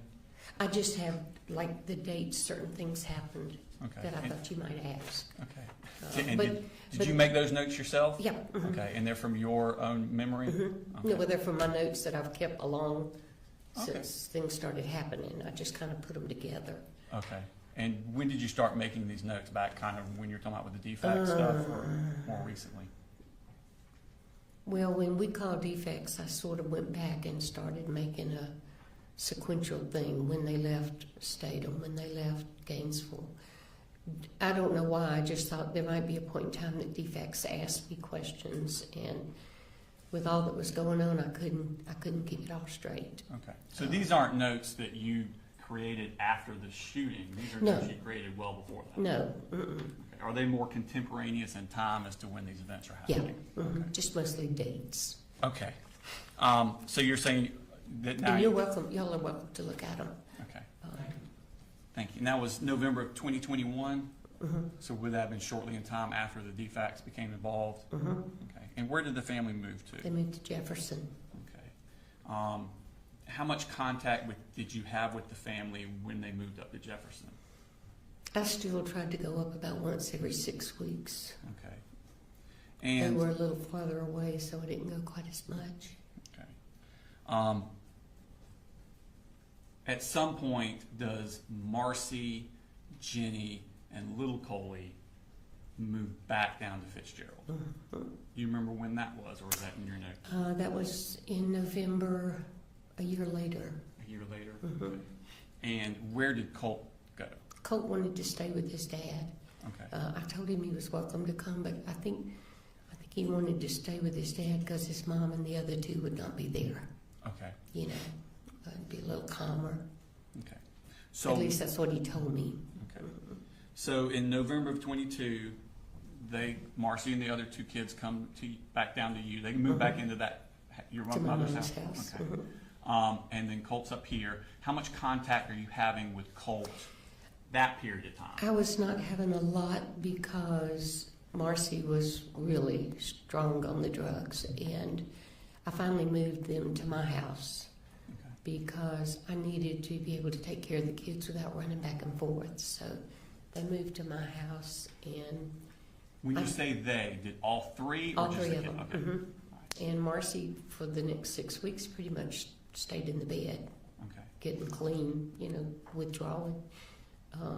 But it was easier for me to be able to take the kids to school, pick them up, all that. And so they stayed with me for maybe 6 or 8 weeks, and then they moved back to my mom's house. Okay. So because of this, you weren't able to. And I was going to say, to answer your question, I was not able to go up and down a lot with Colt. I bought Colt a phone, and I got him a card that he could use to call me. And I said, put it up, and if you need me, if you want to talk, call me. Okay. And he did call me some, but not a lot. So during that time, did you find out, or were you told about law enforcement coming to the house about an FBI tip? No. Okay. Colt didn't share a lot with me. I asked him after he went to the detention center why, and he said, I just didn't want to bother you. I didn't want to worry you. Okay. So I honestly didn't find out about that for quite a while. Okay. During the time that Colt is up here with Colin, are you also communicating with Colin? Yeah, we would text back and forth. And what types of things? He would text, well, more of the texts that we had were later, but he texted me to let me know that he was getting enrolled in school, and he texted me to let me know that they were settled and he was doing good. We didn't have a lot of communication during that time. Okay. Most of ours was after they moved to Winder. Okay. Did he ever tell you about the law enforcement coming to the house? I honestly do not remember who told me about it. Okay. Did you find out about it Yeah. before or after the shooting at Apalachee High School? Before. Now, at some point, Colt, then Colin moved to Winder, Georgia. All right. And Colt actually leaves to come to Fitzgerald. He came to Fitzgerald during the summer and stayed for a while. Okay. About how long did he stay there? 5 or 6 weeks, I would guess. I was in Florida a lot during that time because my other daughter was in Michigan in training for her job, so I was down there keeping the kids. And Did Colt get in trouble down there with you guys? he did. Tell us about that. I was not there. Colt, I know that Marcy was still doing a lot of drinking, and Colt just could not handle that. And I know that started it. I know that she called my husband and had him come over. He called the police. What was the purpose of calling the police? What had happened? Well, I think Marcy told him that Colt had hit her, but I honestly, I'm not sure about that. But something happened with them. They got into an altercation. Was Colt damaging property in the house? He did, apparently. He cut holes in the couch. But I have to tell you, this all took place while I wasn't there, so I never saw any of it. Did you see the happen. damage to the couch? I saw the cuts to the couch. Okay. And what was he cutting the couch with? I don't know. I would assume a knife. It looked like slit marks. Okay. Marcy and I were not on the most conversational level at that point. Did you have tensions with you and Marcy? Uh-huh. Okay. Did Colt ever do anything to hurt himself while he was down there? He did. I did not know about it, and I did not see it until Colt showed it to me and at the juvenile center. And what did he show you? He showed me the places that he had cut himself. Okay. And that happened down there in Fitzgerald? Down there. Mm-hmm. Okay. So he came and stayed with us for a few days, and then I think, if I remember correctly, Coley and I met halfway and he got him. Okay, so at some point he goes back to live. Now you say Coley. Do you refer to Colin Gray as Coley? Yeah, Okay. I'm Just want- sorry. No, not your. Yeah. Whatever you call him is fine. I just want everybody else to know who you're Yeah. referring to. Yeah. Okay. So you took Colt halfway up to Winder. Mr. Gray came down and met Yeah, y'all. I think that's what happened. Okay. I know at one point we did that, but I'm not sure if that was the time we did it. Okay. Moving your attention further to October 13th of 2023, what happened then? That was when defects tested Marcy Okay. for drugs. Where were you at that time? My husband and I were in Virginia. Okay. I called DFACS and told them that we were going to be out of town for a week. Mm-hmm. And it was the first time I'd left the kids for that length of time. And I asked them if they would please do a check just to make sure the kids were okay. Okay. And they did. And So- they tested her for drugs? Mm-hmm. Okay. Yeah. When you got back, how long was it before you got back after that day? That was the 13th. I can't think we came home like the 15th. Okay. Coley had just come and gotten the kids. I was about to say, the kids were already gone by the Yeah. time you got Mhm. back? Mhm. Okay. And as far as you understood, the kids had moved up to Winder Mhm. with Mr. Mhm. Okay. How did Marcy take that? Well, she was not happy about it. Okay. And did that come to a head in November? Yeah. Tell me about what happened there. Marcy I don't know what she was taking, but I had been at Annie's with the kids. That's your other daughter? Yeah. And I was coming home, and when I got home, she asked me to walk outside with her, and I did, and she said, get in the car, and I said, where are we going? And she said, just get in the car. I said, no, I'm not getting in the car. And I said, where do you want to go? And she said, I'm going to Winder. When she refers to the car, whose car is she talking She about? was talking about my car. Okay. Does she have a car? She did, but I found out later that hers didn't have any gas in it. Okay. So I told her no, that I was not going to get in the car and I was not going to Winder. And she said, I'm going up there and I'm going to kill him. I said, no, you're not. You're not going up there. You're not going to kill him. You're not going to traumatize your children. You're staying here. And I turned around and went back in the house. And she followed me back in the house, and she had a fire burning, and we found out later that she had burned, my younger daughter was a soccer player. She had burned all of her soccer jerseys, all of her pictures, all of her personal things in the fireplace. And then she went in our office and called me in there, and there was a chair sitting there with a blanket on it. She said, I want you to sit down. I said, for what? And she said, I know you're going to call the police as soon as I leave, and I'm not going to let you do that. So I sat down and she taped me. And I didn't fight her because I have worked with emotionally disturbed children long enough to know that when somebody's in that state, you don't get physical with them. And I was not going to do something that would get me hurt. So she taped me up and she switched car tags, put mine on her car, and left. In your car? No, she went in her car.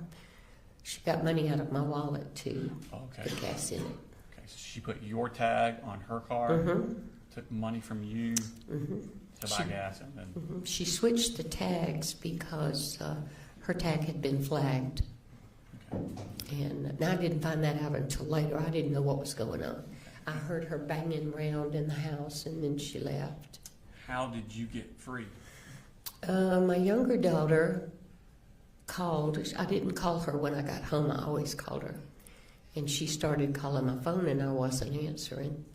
So she just figured I'd gone to bed. So the next morning, she still couldn't get me on the phone, so she called. You're still in the chair the next Mhm. morning?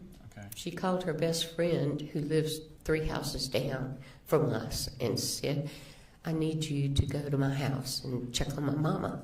Where was your husband at this time? He was in Virginia playing golf with our son. Okay. So she said, check the car first. If if her purse and stuff is still in the car, there's something wrong. So she did, and then Annie stayed on the phone with her and said, I want you to go in the house and look around and see what you see. And Mary Beth is the one who found me. Okay. Did you call the police? Mary Beth did. I told her, I said, I have to go take a shower.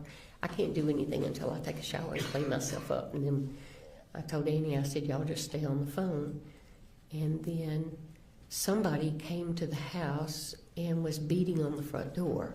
Mm-hmm. And it scared Mary Beth, so Annie called the police. Okay. At some point, you find out that Marcy has been arrested up here. Uh-huh. Okay. And does she eventually end up back down in Ben Hill? Uh-huh. Tell me about how that happened. Well, they put her in jail here for what she did to Colin's truck. Mm-hmm. And then she went to court, and they gave her fines and all that, but they did the first felony, whatever that is, so she didn't have to stay in jail. So we had her transferred from Winder to Fitzgerald. Because there were charges for her? There were charges for her down there, and they wanted her down there. Okay. So they transported her there. And then I left her in jail for a couple of months. My husband didn't like it, but I told him, I said, she needs to get clean, and she's not going to get clean any other place. She may not even get clean in jail. But she was in jail altogether 5 months, maybe, okay, something like that. And then she asked me if I would consider helping her get into rehab. Mm-hmm. I told her I would, so I found a rehab, and I talked to the sheriff, and he said they would transport her to rehab. They did not want her to come home. But my husband insisted that she come home, so she came home for 3 days, and then we took her to rehab. Where was the rehab located at? The rehab is located in a little bitty town called Glenville, which is about an hour and a half from west of Savannah. Okay. And when was it that she went into the rehab? Do you remember? May, maybe. Okay. Sometime in May. So from November of when she was arrested up here till May, she's been in jail somewhere. Maybe April, I can't remember which. And then from there, she goes into a rehab facility.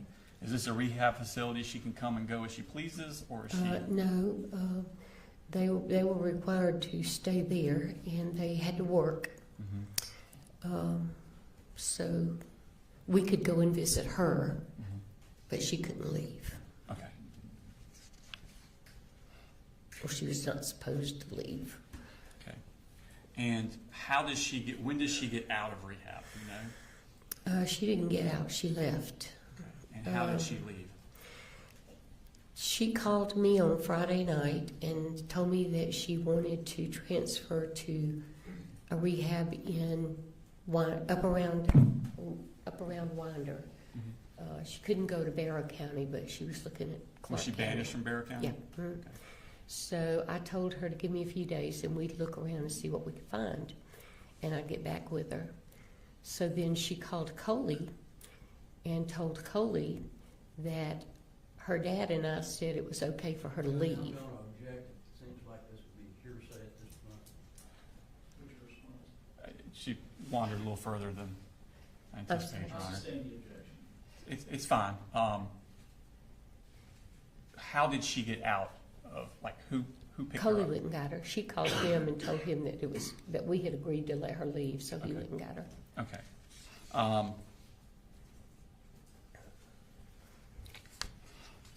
And where does she go at that point? She went back to Winder. Okay. So, is this the house that Colt and Jenny and little Coley and Colin Gray that you refer to as Coley also? Yeah. Okay. I want to take you back in time now to Christmas of 2023. So this would have been after Marcy has duct taped you and stole your car, stole your money. and she's in jail. Mhm. Okay. Do you go visit the kids in Winder with Colin around Christmas I time? went the day after Christmas, I think. Okay. And I want to show you. Does he have the diagram from Apalachee? I'm going to pull up the diagram that we used with a prior witness. I know this isn't to scale, but is this kind of accurate as to what the house looked like? Yes, Okay. Was that your first time visiting that house No. that Christmas? You've been before that too? yes. Okay. So we have things listed. You got the carport in the garage, the laundry room, kitchen, living room. Where it says subjects room, they're referring to Colt. Was that Colt's room as you remember it? Yes. Okay. And in the back left, it says siblings room. Is that where Jenny stayed? Okay. And then on the right back, it says father's room. Who stayed in father's room? He and little Coley. Okay, so Colin Gray and little Colin both stayed in that room. Okay, thank you. Did Colt talk to you about a Christmas present he had gotten? Sure. Okay, and what was that Christmas present? It was a gun. Okay, and was it a rifle? Yes. Okay. Who did you get the Christmas present from? From his dad. Okay. While you were up there, how long did you stay up there at Christmas time?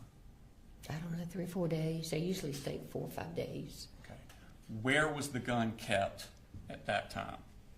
I honestly don't know. He came out into the living area with it and went back down the hall, but I didn't follow him, so I don't know if it was in his room or in Coley's room Okay. at that time.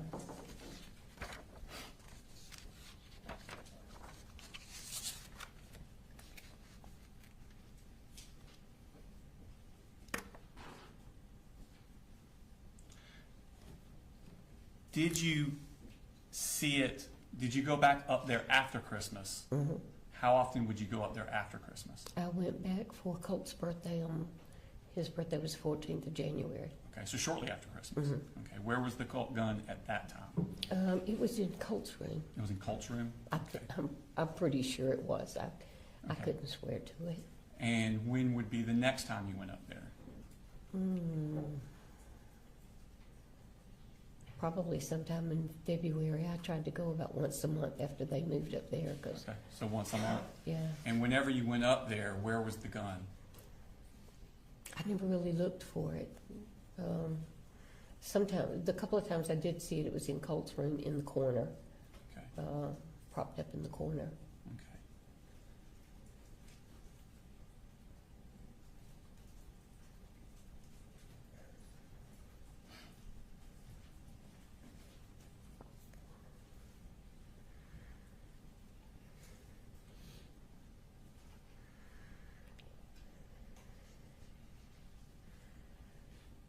Do you remember giving a statement to an investigator with the Bexar County Sheriff's Office on September 9th of 2024?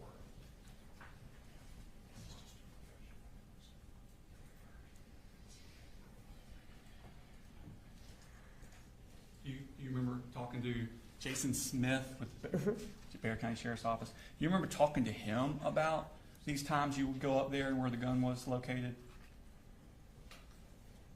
I talked to so many of them, I don't remember what I said to which one, Okay. honestly. If I were to show you a transcript of that, would it refresh your memory? I'm sure it would. Starting around here, read all the yellow down. All of it. Yes, ma'am. Just read yourself. See if it refreshes your memory.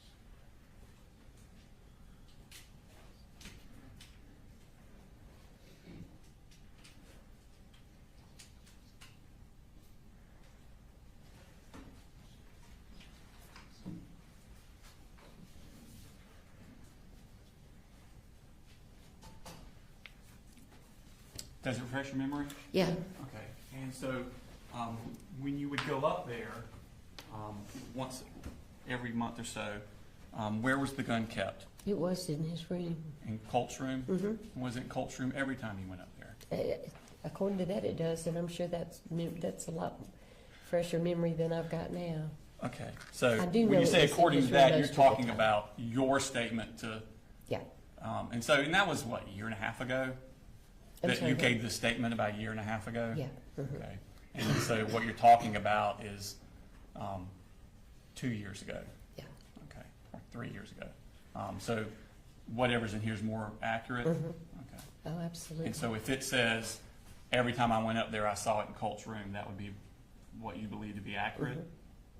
I'm sorry, I Yes, just need I'm you to say yes. sorry. It's just because she's writing it down. That's I mean, okay. we all know I'm what sorry. that means, but it's for the I'm record, sorry. I'm sorry. Did you, that January for Colt's birthday, after he got the gun, what did he want from you for Christmas? I gave him Or for his money. birthday, I'm sorry, for his birthday. I gave him money. He wanted bullets. He wanted bullets? Okay. And did you check with anyone to see if that was appropriate? I told him he had to ask his dad, Okay, and if it was okay with his dad, I would buy them for him as long as they used them at the shooting range. okay, Coley thanked me for having him ask him, okay, and said it was fine that they go to the shooting range. So we Okay. went to one of the sporting goods places and bought them. okay. So you bought ammunition for Colt, but it was because Colin said you could? Yeah. Okay. Now, we're going to skip forward again now. So, that's the same time period. So now, Colt has been removed from Marcy. All the kids have been removed from Marcy. They're up here in Winder. Mhm. You have that Christmas. You have his birthday in January 14th. Is that correct? Mhm. So now we're in 2024. Colt's 14. Mhm. Okay. Is Colt going to school? No, Are any of the kids going to school? Jenny and Coley were. In January? Oh, I don't know. I think they got registered and started in February, if I remember correctly. And how did that process happen, them getting registered? Who did that? My daughter did a lot of it, Okay, and that would Coley. be, Coley by your helped. daughter, you have two daughters. Annie, I'm sorry. Annie, the Yeah. Colt's aunt? Mm-hmm. Okay. Mm-hmm. She, She's a computer whiz, and I just get bogged down. And Coley was working, Mhm. so I called her and asked her if she would help get it all done, and Okay. she did. All right, thank you. Mhm. Now, so when Annie's registering, she's registering all three kids? Mhm. Okay. Does Colt ever actually attend school? No, Okay. Were you helping the family financially at this time? when Coley needed me to, I did. Okay, so if he needed, and by Coley you mean Colin Gray I'm again. sorry. No, you're fine, you can do that, I'm just making Yeah. sure everybody understands what we're talking about. You just talk like you normally talk, I'm not trying to correct you. But you're talking about Colin. Mhm. If he needed something money-wise, food for the kids, light bill, rent, anything, could he ask you? Yeah, And did he routinely ask you? he asked me several times. Okay. Yeah, And did you always come through? Mhm. Okay. but I'm sorry. That's fine, thank you. So, now, let's fast forward to, we've gone through the summer. Marcy is now up here. She's left rehab, she's up here. How did Colt get enrolled in school that time? He was already enrolled. You mean for the For ninth grade? Apalachee, Oh. that school year. I don't know. I just assumed that the paperwork from the middle school would transfer over to the high So school. you're not aware of how that happened? Mm-mm. Okay, that's fine. Now, I want to take your attention to Thursday, August 15th. And just to set the stage, and Marcy's up here, right? Is that correct? Mhm. Okay. Do you get a call from Colt about Marcy? Do you know what I'm talking about? I do. Okay, tell me about that. Colt called me, I want to say it was during the night, and he said, Mamu, I don't know what's wrong with my mother, but you need to come and get her. We'll have to object unless they plan on bringing Colt in to testify. All right, so there's a hearsay objection. What's your response? Your Honor, it's not for the truth of the matter asserted. He's asking her to come get his mother, and so it's why did she do what she did next? Well, Judge, the truth of the matter asserted is, it doesn't cover everything. You can't get into everything just because they're not going to say it's not truth. There's got to be some limitations. Your Honor, there are lots of limitations, and I'm not going into those limitations. So I can't assess without knowing what the statement is. Your Honor, the statement she said was that he asked her to come get his mother. And her next thing she's going to talk about is going up there to get the mother. So the reason for the statement is to explain why she's doing what she's doing next. A request is not a statement, so therefore it wouldn't be hearsay. What's your response, Mr. Gray? My response is, he can ask her based on the conversation that you had with Colt, if you come up and get Marcy. Well, that's still me going into the contents of it, Your Honor. She's saying what Colt said. That makes the difference. Yes, except the value here are the words that are being spoken. It's what he said to her caused her to do something. It's not being offered to. He didn't give a reason. That you're not asking for a reason why. Is that right? Just that he called and said, "Come get her." I think she put something in there, but that's not like I said, it's not the purpose of it. So I'll permit, if the response is, Colt asked me to come get her, then I'll permit that and say that's not hearsay. If there's more to it than that, then I would need to hear that. Did you get a call from Colt? Yes. Did he ask you to come get his Yes. mother? Okay. Excuse me. When he asked you, did he say anything about having a physical altercation with Marcy involving a gun? I'm sorry, yes. He did. Yes. Okay. Wait, you said on the phone call, did he say Yes, ma'am. something about having an altercation? No, Thank you. Okay. no, I'm sorry. I'm sorry, Your Honor. I thought I was getting in trouble. I was I not trying to misconstrued elicit that. the content. I was trying to elicit the absence of content. No, he just said, come get her. Okay. Thank you. So do you go get her? Mm-hmm. And when was that? The next day. Okay, so that would have been the 16th. Mm-hmm. Okay.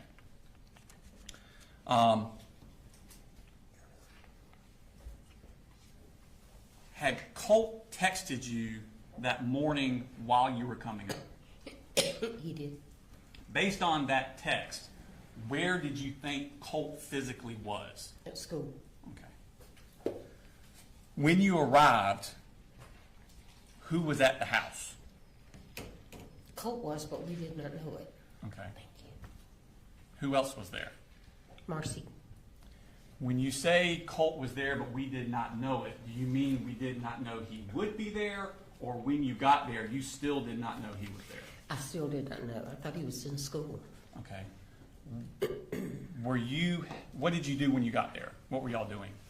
We went in the house, told Marcy to get her stuff together. We were going back to Fitzgerald. Okay. And did she begin packing her stuff? Mm-hmm. Okay. Did y'all help her pack? Uh-uh. Where were you standing while she was We were packing? in Coley's room. I was sitting on the bed. Charlie was just walking around. And is that where her stuff was, in Coley's room? What she was getting at that time. Okay. Mhm. Did you see Colt at all? No. You have any knowledge that he was in the house at that No. time? Okay. No, I thought he was in school, so we didn't even look. Okay. He didn't come out and say, "Hey, Mamu." Uh-uh. Okay. Was there damage to the door to Jenny's bedroom? Mhm. Okay. And I'm sorry, I'm gonna need you to say it out loud. Yes. Thank you. Was there discussion between you, your husband, and Marcy about the damage to the door to Jenny's room while you were in the house? Marcy and her daddy talked about it. Okay, thank When you were leaving, did you see Colt? Yes. Tell me about that. We were getting in the car and he opened the door. The door of what? The car? back door. The back door of the house? Mhm. Okay. He had overheard a conversation she and her daddy were having, and it really upset him, and he was just yelling, "Don't come back, you lied to me, you're making all this up, don't you call defects on my daddy." What was his demeanor like? He was just upset. Okay. Was he furious? I would say probably yes, he was. Okay. And he threatened to kill you all? I honestly don't remember if he said that or not. Okay. If you had said it at one of these earlier interviews, would that be? Oh, yeah. It would be more Yeah, accurate? no, it would be accurate, yeah. Okay. Did you tell Colin about this, what he said? I can't remember if I did or not. We talked to him and went by to see him to take some medicine. And I figured that Marcy probably told him. I don't remember if I told him or not. Okay. I don't remember if I talked to him during that time. This was upsetting to everyone that Colt's come out yelling. Oh, yeah. It was to them. Okay. And so y'all leave at that point? Yeah. Are you in communications with Colin during that drive, or someone in the car in communications with Colin during that drive after Colt? Marcy was. We went by to see him, and Marcy, they talked for a while. Okay. I honestly don't remember if I talked to him or not. Okay. And At that where was point. he? You say you went by to see him. Where did you go? He was at work. Okay. And did you give him anything for Colt when you went to the work? Marcy gave him some medicine, What kind of medicine? Zoloft. And whose medicine was that? Marcy's. Okay. And what was the purpose of giving it to him? Because Marcy had been giving it to Colt. Okay. And so what was the instructions to him about that Zoloft? I assumed to continue giving it. Okay. I wasn't in on the conversation. Now, at this point, would it be safe to say that Colt's mental and emotional health is kind of spiraling? Mm-hmm. And again, I'm sorry, just yes or no? Yes, Okay, I'm thank sorry. you. It's okay. And even before this, had he routinely had violent outbursts? Yes. Okay. And you and Colin had actually spoken about Colt's mental health? Mm-hmm. And again, yes? Yes? Yes. Okay, sorry. It's okay. It happens to everybody. Did you talk to Colin about Colt needing professional help for We this? did talk about it. Mm-hmm. Okay.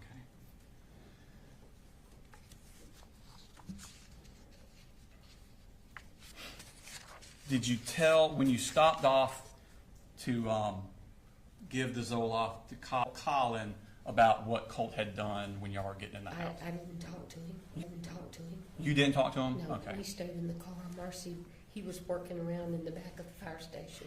Okay. Marcy talked to him.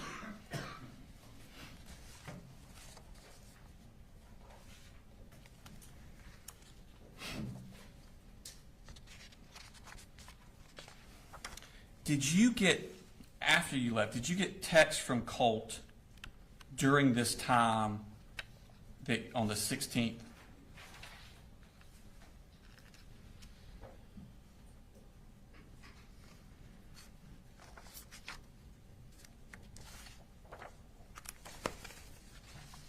Hold on just a second. Wrong page. Sorry. Thank you.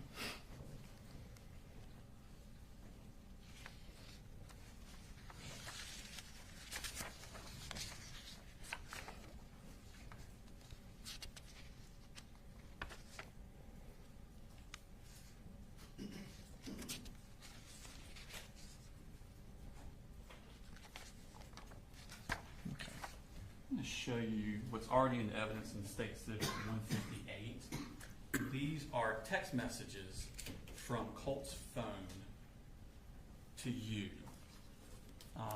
Colt would be where it says owner in the green, and then your grandma in the blue. Before those are published, we're going to object to those. These are text messages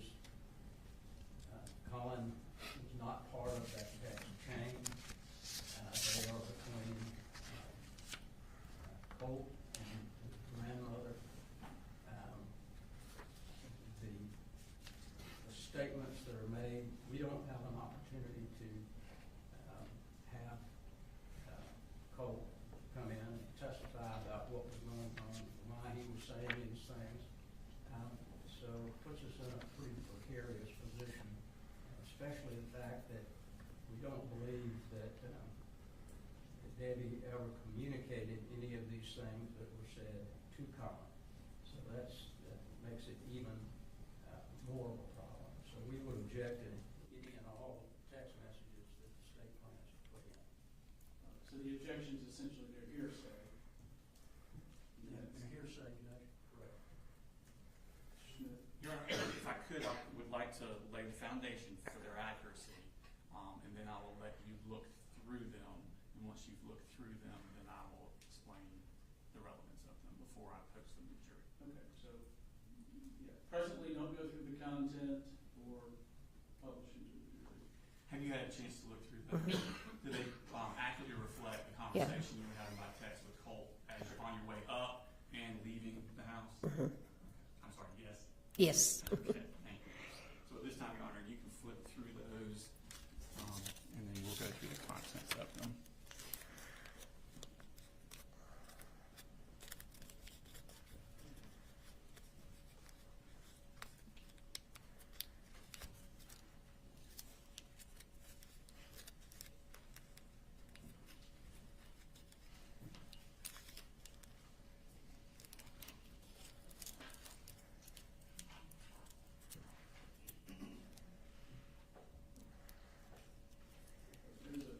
There's a number of them here. Y'all just go ahead and take a recess while I look through these, and I'm sure we'll have to have some arguments.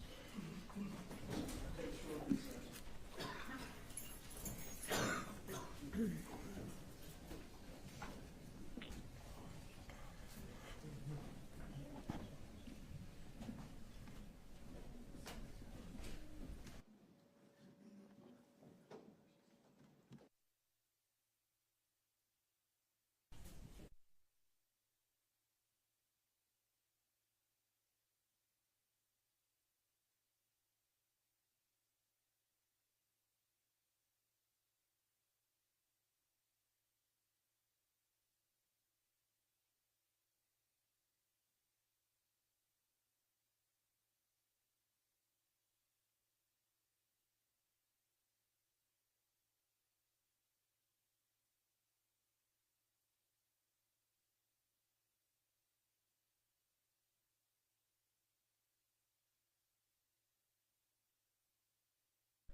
in general that she told any of these things to Mr. Gray? Like specifically, just. So, Your Honor, she did say that they talked about his professional help.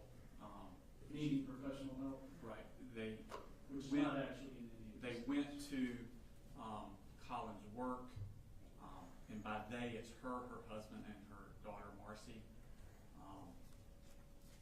Things were discussed with him. She does not remember if she said or if anyone said. However, my next line of questioning is later that day, he sends her a text of a screenshot of the enlightenment counseling that he had filled out that the earlier witness testified to, which would give an inference that he is affirming to her that I am getting Colt professional help the same day that this is happening.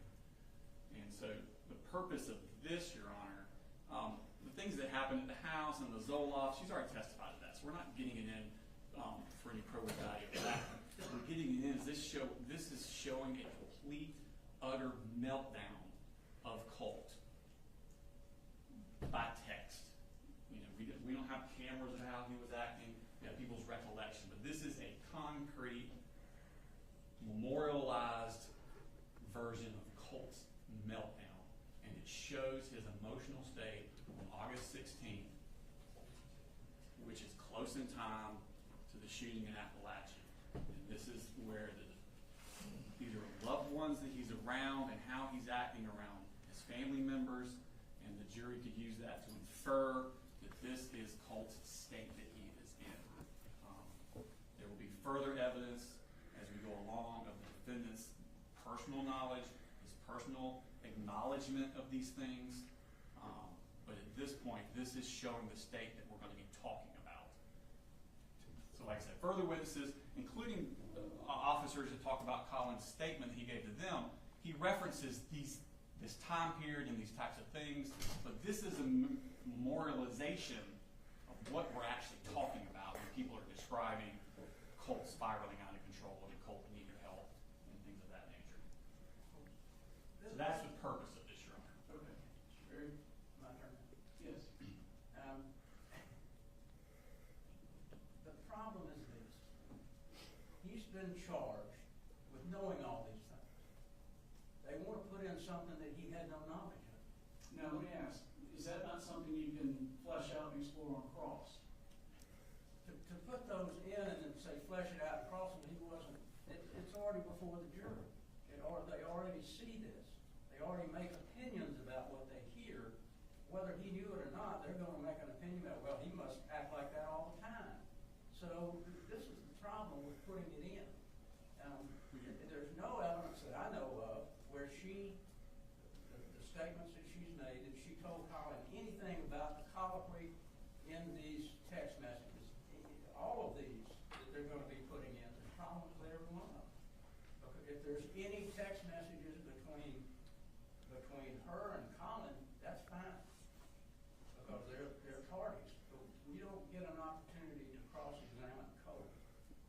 And that's obviously the problem. It's hearsay. It's not an exception to the hearsay. Because he was never told what these say. Doesn't have to be an exception to hearsay. It is not hearsay if it's not offered for the truth of the matter asserted. We are offering it for the purpose of showing Colt's mental state, which is actually a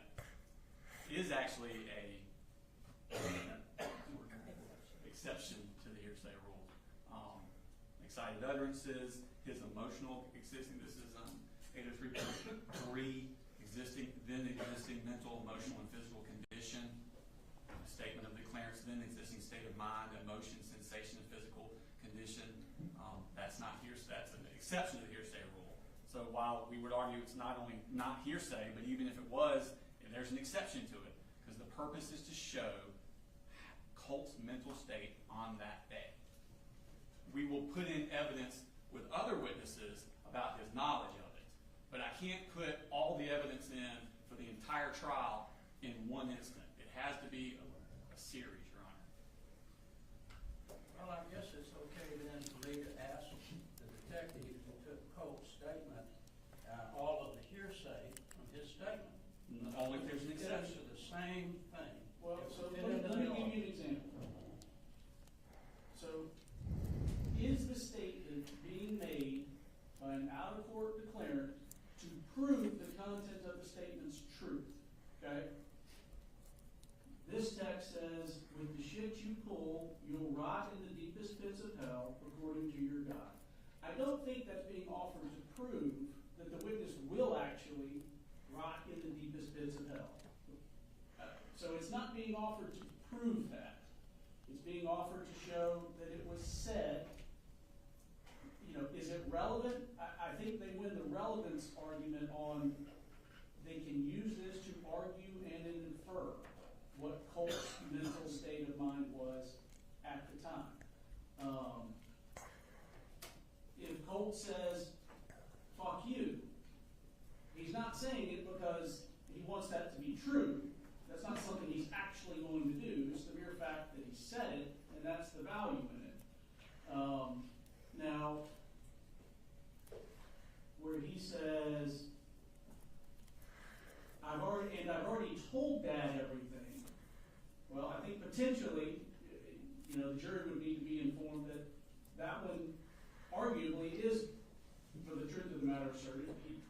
They can't prove that Colt actually told Dad everything based on this text. So, you know, that text, I agree, there's an issue. Your Honor, I would argue that text he's referring to, I've already told Dad what y'all did at the house, not that I'm crazy. I don't know what he just says, But that could be brought up in cross, and I can clear that up also with the witness.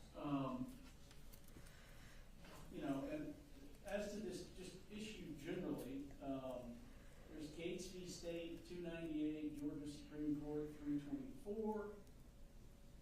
There were text messages that were sent. The text message sent, along with the naked pictures, was not offered to prove that Gates' girlfriend could, in fact, call or had permission to call Wilson if she were lonely.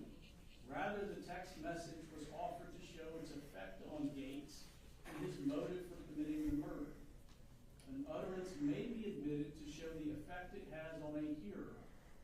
For such a purpose, the statement would not be hearsay, as it was not offered for the truth of the matter asserted, but for the effect or lack thereof on the hearer.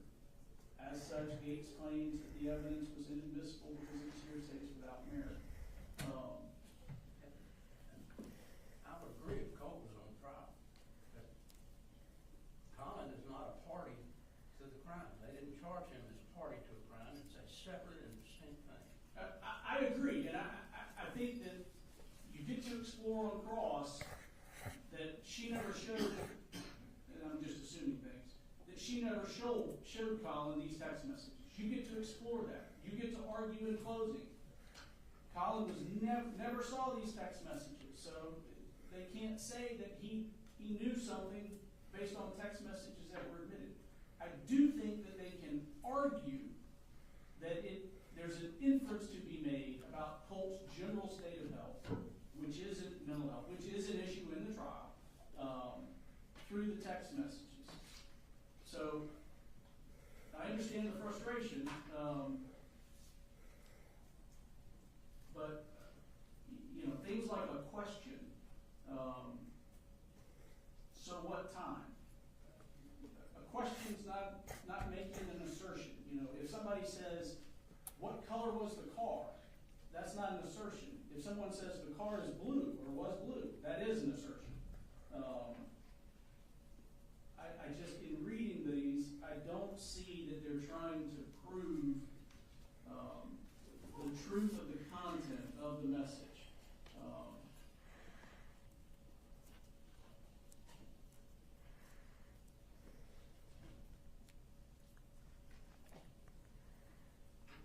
Now, there's one that's got an image attached. I can't tell exactly what that image is. I don't know what it is either, Your Honor. We just put it in there for the completeness of it. I can't tell what it is. It's probably like a picture he took of something. I don't know.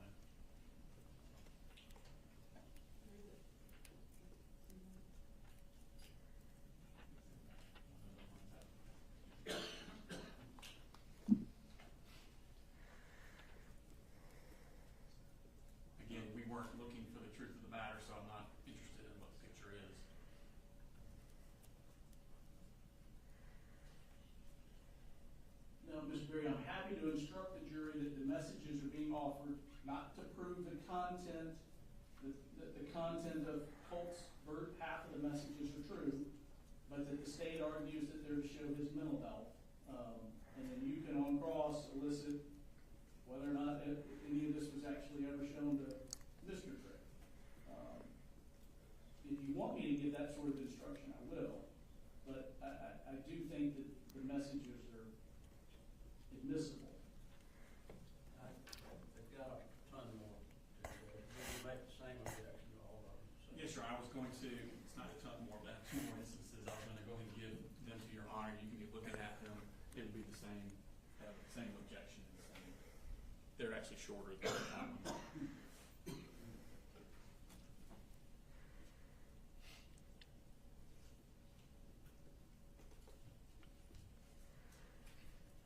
These are on different days, Your Honor.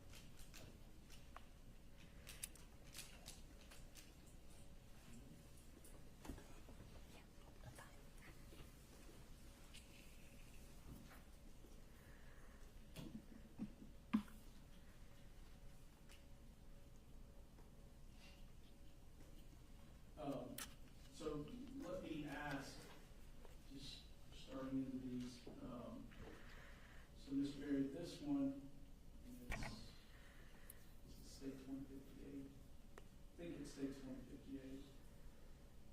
This is from Colt to the witness. You're blatantly ignoring my calls, and so I'll just say this. Ask Mama why the fuck she was drunk that one to the point where she was literally passing out. After Dad told her he didn't want to drink any of that Jack Daniels he got from a coworker for his birthday, and then he lied to me saying that she was just tired. Do you want that one out? I think, to me, arguably, that the content of that is more for the truth of the matter asserted than, I don't know if you think that one is good or bad for you, though. Well, I don't think any of them should go, but certainly if they. I'm trying to use a scouting these, then play that one too.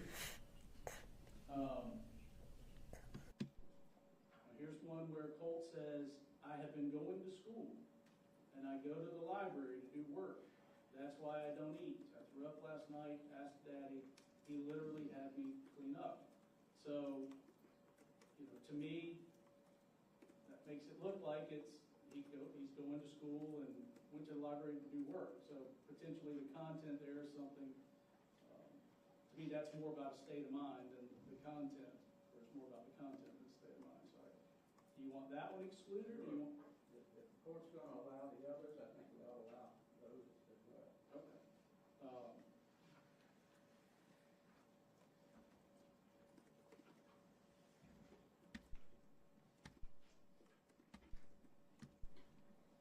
All right, so just generally then, I know you don't like the ruling, but your position is for the subsequent sets that have been handed here, based on my ruling on 158, the text with Colin, his grandmother, you want the others admitted. Is there any limiting instruction that you want? I think it certainly would be helpful to the jury with a limited instruction. What do you want that to look like? What the court had said earlier probably would be sufficient. We'd like the jury to know that, well, they're not going to know what crosses now anyway. But I think it would be important for them to know these are text messages that are allowed under certain particular rules. That shouldn't take those. That they're not to be used to prove the truth of the content of the text messages, in as much as Colt has not testified, and I don't know if he is or isn't at some point, but it's here still. Okay, any objection there, Mr. Smith? Okay, I'm gonna give these back to you. How much longer do you have with this witness? We could break for lunch now.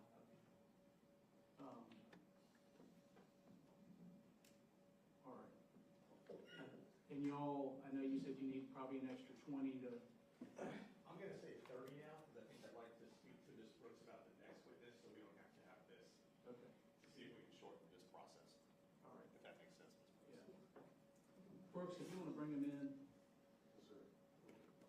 we'll go ahead and break.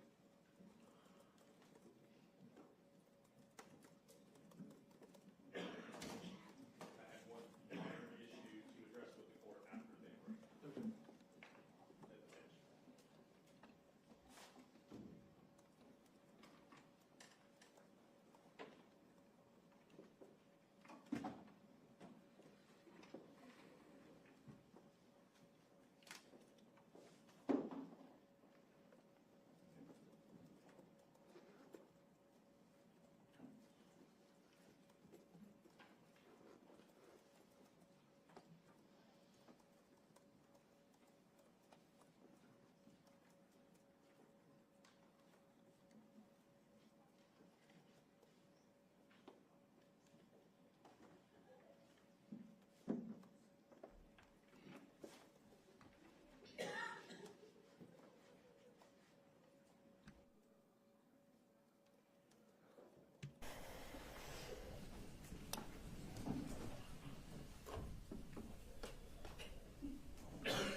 Don't get comfortable.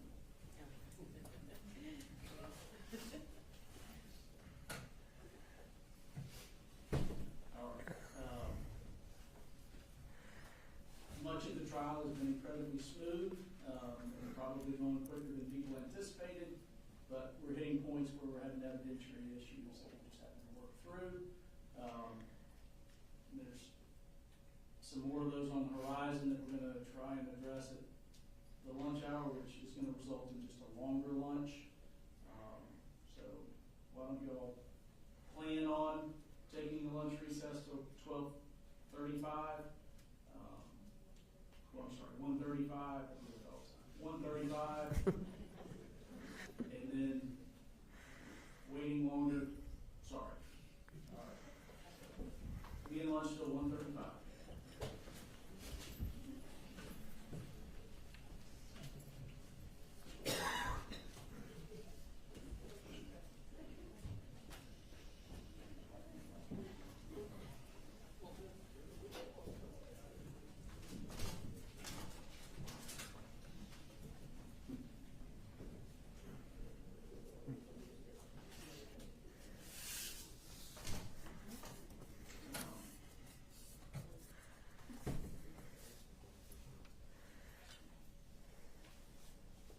Arguably, I mean, looking at hearsay exceptions, you've got then existing mental, emotional, physical condition, a statement of the declarants, then existing state of mind, emotion, sensation, or physical condition, including mental pain or mental feeling, and bodily health, or it's an exception to hearsay. Y'all can look and decide if you think Yes, sir.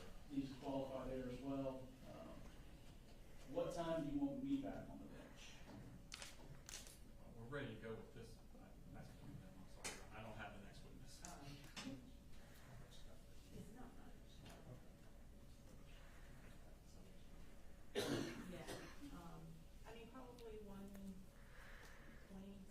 I don't feel like we'll have as much of a disagreement. We're pretty reasonable. I'll take the bench at 1:50. I'm like, I come on, know. man. The other two. I'll take the bench at 1:50. I think they said Ms. Hall would be more reasonable. Hurts my feelings. Good cop, bad cop. Thank you.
told that some on the first rows are using their cell phones to record. Yeah, and I think the media, but recording things are not supposed to be. Well, Right. Your Honor, But we were good. the news media, she was taking pictures Photographs. of the witness, eyewitness, her taking pictures of the witness. She didn't have that phone pointed in any other direction. I think they've seen video of, is that right? You've seen That's video? all I can tell you, is all I can tell you what I saw. I'll just, Just a general, I'll remind. just to be safe. Yeah. All right, what can we address? Okay, you guys have you done? We're straight. I think we're good. I did leave my folders in there, so I think they're good. There is one email. We did take pictures. Right. But I think they saw something online that there was some recording around the table. You know what I mean? Was there anything else you needed to address, or can I be excused to run down and get something I need to show him? Is there anything we need to take up? No, I think we're all good. We went over everything, and I think we're all in agreement. I think we're okay. Okay. So we can be in recess for 10 minutes, is that Yes, where sir. we're at? That's where we're Is there anything that, You have anything? is there anything Badcock and Mr. Smith need to take up? I don't know think the back top, sir. I think we've already argued everything, Judge. Okay. But I'll try to think of something else between now and then. Reserve till I see the email back. All right, we'll be in recess for about 10 minutes. Thanks, sir.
We have one in the restroom.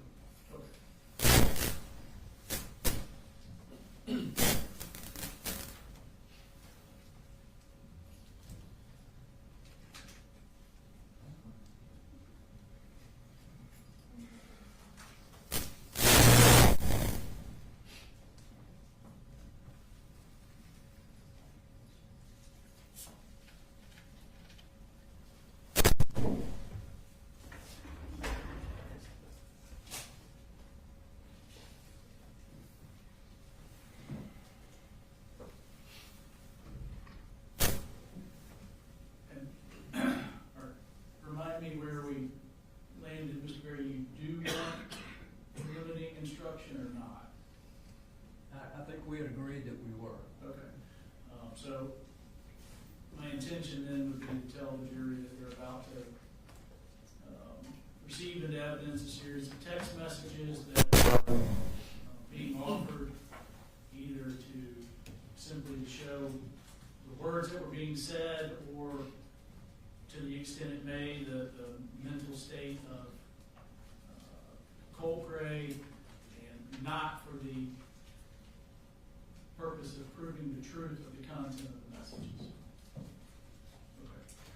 And then if there's a specific message that comes up that you want to address, just let me know, and we'll address it. Thank you.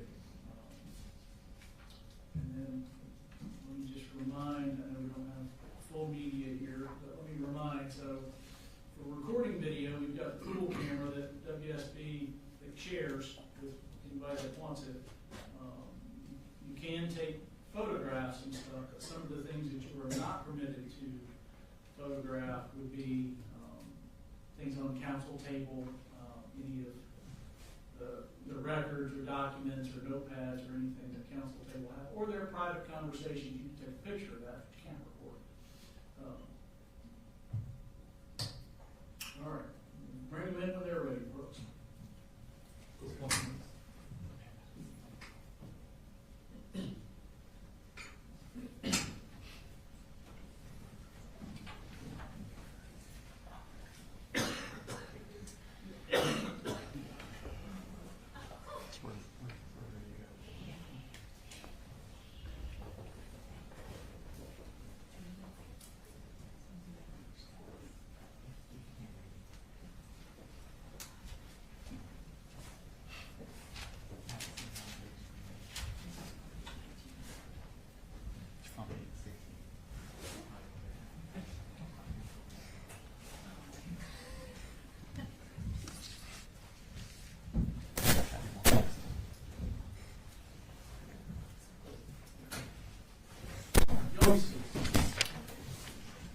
So, ladies and gentlemen, either presently or very shortly, you're going to receive into evidence a series of text messages. Understand that the text messages are being offered simply for the words that are spoken in the messages, or purportedly from Colt Gray, or to prove, to the extent it may, Colt's state of mind or that time, not for the purpose of proving the content of the actual messages. All right, Mr. Smith? So Ms. Polhamus, just to get everybody back on the right page, we were talking about August 16th. Y'all had come up to get Marcy and take her back. Colt had confronted y'all when you were leaving, and then you had gone to Mr. Colin Gray's place of work to give him the Zoloft medication. Okay? And I'd given you these text messages to look through to see if they were accurate as to the conversation you were having with by text with Colt on that day. Is that correct? Yes. Okay. And are they accurate as? Yes. Okay. Now, this time we'd publish those to the jury. They're already in evidence in Exhibit 158. All right. So if you could zoom in on the first one there. I'm talking to her, sorry. So this is the first one here. What I want you to look at the bottom right, where it says 10:57:08 a.m., and it says UTC plus 0. So what that means is that's the uniform time stamp. That is going to be 4 hours faster than us. So we would be UTC minus 4. Okay, so where it's showing 10:57, that's actually going to be 6:57 a.m. Okay. Does that make sense as to about the time that this text would have been coming in? Yeah. Okay. And so he asked you there, Dad wants to know when y'all are coming. All right. And you respond a couple minutes later, we'll be there in a little bit, just getting up. If we don't get there before you leave, I'll be back to see you guys after we get something done with your mom. You, bud. Have a good day. Was this you still anticipating him going to school that morning? Okay. Yes. And then, so I think this is him asking you that same minute, so what time? And you respond. Or y'all driving, or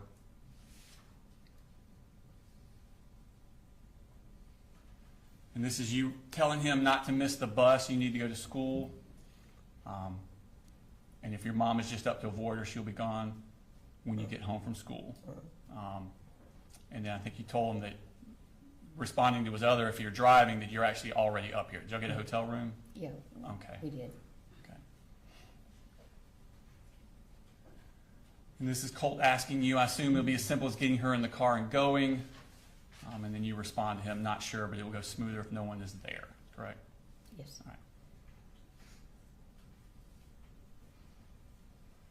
And then he responds, all good. I'm heading out around 7:45, so y'all should be good. So again, you think he's referring to school? Yes. Okay. And then you say, that's what I'm hoping. Just know that she'll be gone when you get home. And he writes back, love you.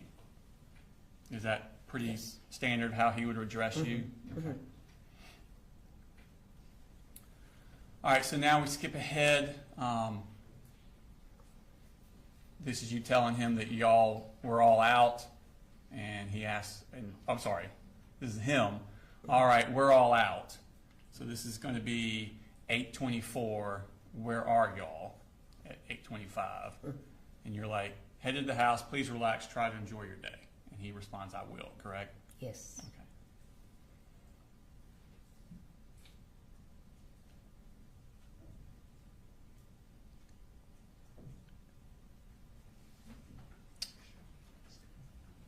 All right, you can zoom on the top one there.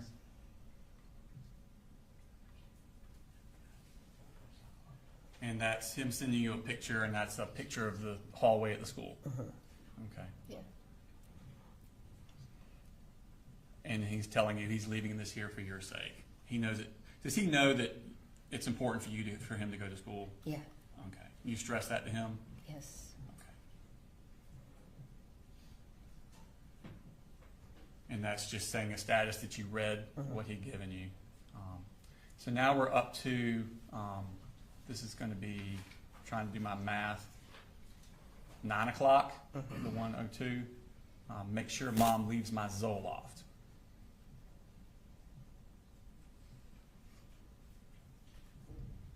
And then he tells you, if you don't leave it, things will turn really bad really quickly. Yeah. Okay. Now we're skipping ahead. It's going to be 9:11. And he says, I heard everything. What is he referring to there? Everything that they were talking about Okay, and while that we would, were in the house. that would have been you and Marcy and your husband. Marcy and her daddy. Marcy and her daddy. Okay, so he's heard that and he's telling you this. Mhm. Okay. And then he's asking, where is my Zoloft? And then he responds back, where the fuck is my Zoloft? Yes. And then he says, I will literally die without it. Yes. Is that what you want? Yes. And then he's quickly, this is a series of texts all right in a row. You just ruined my life. Hope you're happy.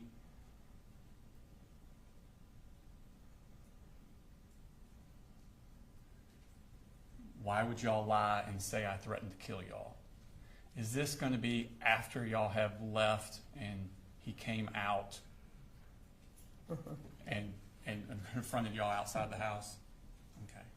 And so he's, have y'all spoken to anybody about that? I had not. You had not, but somebody had? Charlie had not. Okay.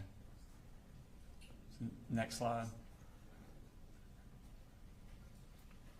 I didn't say shit close, remotely close to that. You ruined my fucking life. Fuck all of you.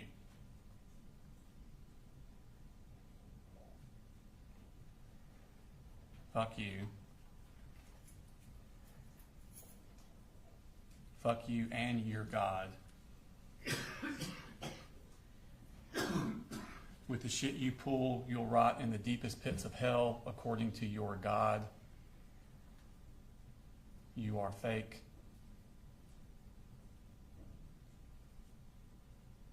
A lying, two-faced rat. It is unbelievable how fake you are. A deadbeat alcoholic son who's been fired from his job and is now being sued, a schizophrenic daughter who is also an alcoholic and assaults her husband on a day-to-day basis in front of her own kids, and finally a daughter who chose meth, opioids, alcohol, and pills over her own children. Yes. Is he doing this to hurt your feelings? Yeah. Mm-hmm. And to get out, to vent the anger. To vent the anger. Mm-hmm. This is the way he would do it. You're truly a fucking waste.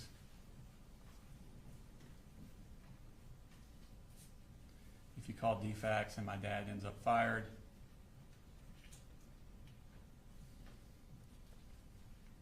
that's the end. We're back at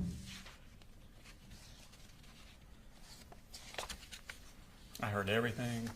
Okay, I'm sorry. Thank you. And I've told Dad everything. You are fucked. So these were all a string that came in all once together. One right after the And other. then, so you're reading those all kind of at once. You respond to them then. This is you. We gave your medicine to your dad. He will bring it to you. Your mom was the one who said the only way she would leave is if we called DFACS. I want you to have a chance to prove yourself on the Zoloft. Maybe you can with your mom gone. I know you're upset, and I'm sorry. Once again, the lies are muddying up the waters. I'm sorry we have such a screwed up family. I still love you and hope things will settle down. Yes. And he responds, my mom wants DFACS called after the shit she's done to this family. Wow. Yes. You respond, I know, hoping to get her out will give you guys a chance to settle. Be sure to take your Zoloft and go to school. Did Colt often have outbursts like that? Verbal outbursts? Usually once every couple of weeks he'd blow off at me about something. Okay. Now, later that same day, and again, Colt is doing this. He's obviously in a specific mental state. Are you communicating this with Colin about Colt's mental state and you hoping that there can be some sort of like counseling for him or treatment for him? Colin already knew it. Okay. But were you Just as I communicating? did. Were you also communicating it We with had him? talked about therapy. Okay. And on that same date, I'm going to show you what's already in evidence in state. Now, this is from Colin's phone to you on August 16th. Do you recognize that? I have to tell you, it's very difficult for me to read. Okay. I have macular and I can't read I understand. off dark paper. Did he very send good. you a screenshot where he had signed Colt up at Enlightenment Counseling Yes. Services? He did. Okay. And he sent you that on that same day that y'all had this issue Yes. with Colt. Mhm. Okay, so this is later in the day. And is that accurate? Yes. All right, this time I tendered that. Oh, it's already in evidence. I'd like to publish that to the jury. It's going to be under 156. It comes from Colin's phone, Your Honor, but it's a text message from Colin Gray to her. It's just- If it's from Colin to her, we would not have objection to that. All right, you may publish it. It's admissible. And is that a screenshot of the Enlightenment counseling service thing that he sent? And did you respond to him, thank you? Yes. Okay. And that's we pulled out the screenshot there. Yep. I think your text to him after that was, "This is awesome, Coley, thank you." Now, moving on, I want to go to August 21st, so 5 days after this. When you take Marcy down on the 16th, which we were just talking about, did she stay in Fitzgerald throughout? Did she ever come back up to Winder? Yes. Let me think. change the dimensions there. Yeah. You take her down on August 16th. Yeah. Prior to the shooting in Apalachee, does she ever come back up to Winder? No. So she stays down there with y'all in Yes. Fitzgerald? Okay. Until after the shooting. Okay. Yeah. So on the 21st, which is August 21st, which is a 5 days after we just talked, did Colt talk with you about having urges to hurt other people? He talked to me about urges to hurt himself. Did he ever talk to you about urges to hurt other people? I really don't recall. Okay. Do you remember I seeing do him? remember vividly him talking about hurting himself. Do you remember seeing him when he had in one of these urges to hurt other people? Not that I'm aware of. Do you remember a text conversation between you and Colt where he tells you about having urges to hurt other people and you responding, yes, I've seen you in the middle of that? Okay, then I guess I did. Okay. I honestly don't remember. That's okay. I will show you these text messages from the 21st. Again, Your Honor, this is under States 158, which is from Colt's phone. You can just flip through those and look at those.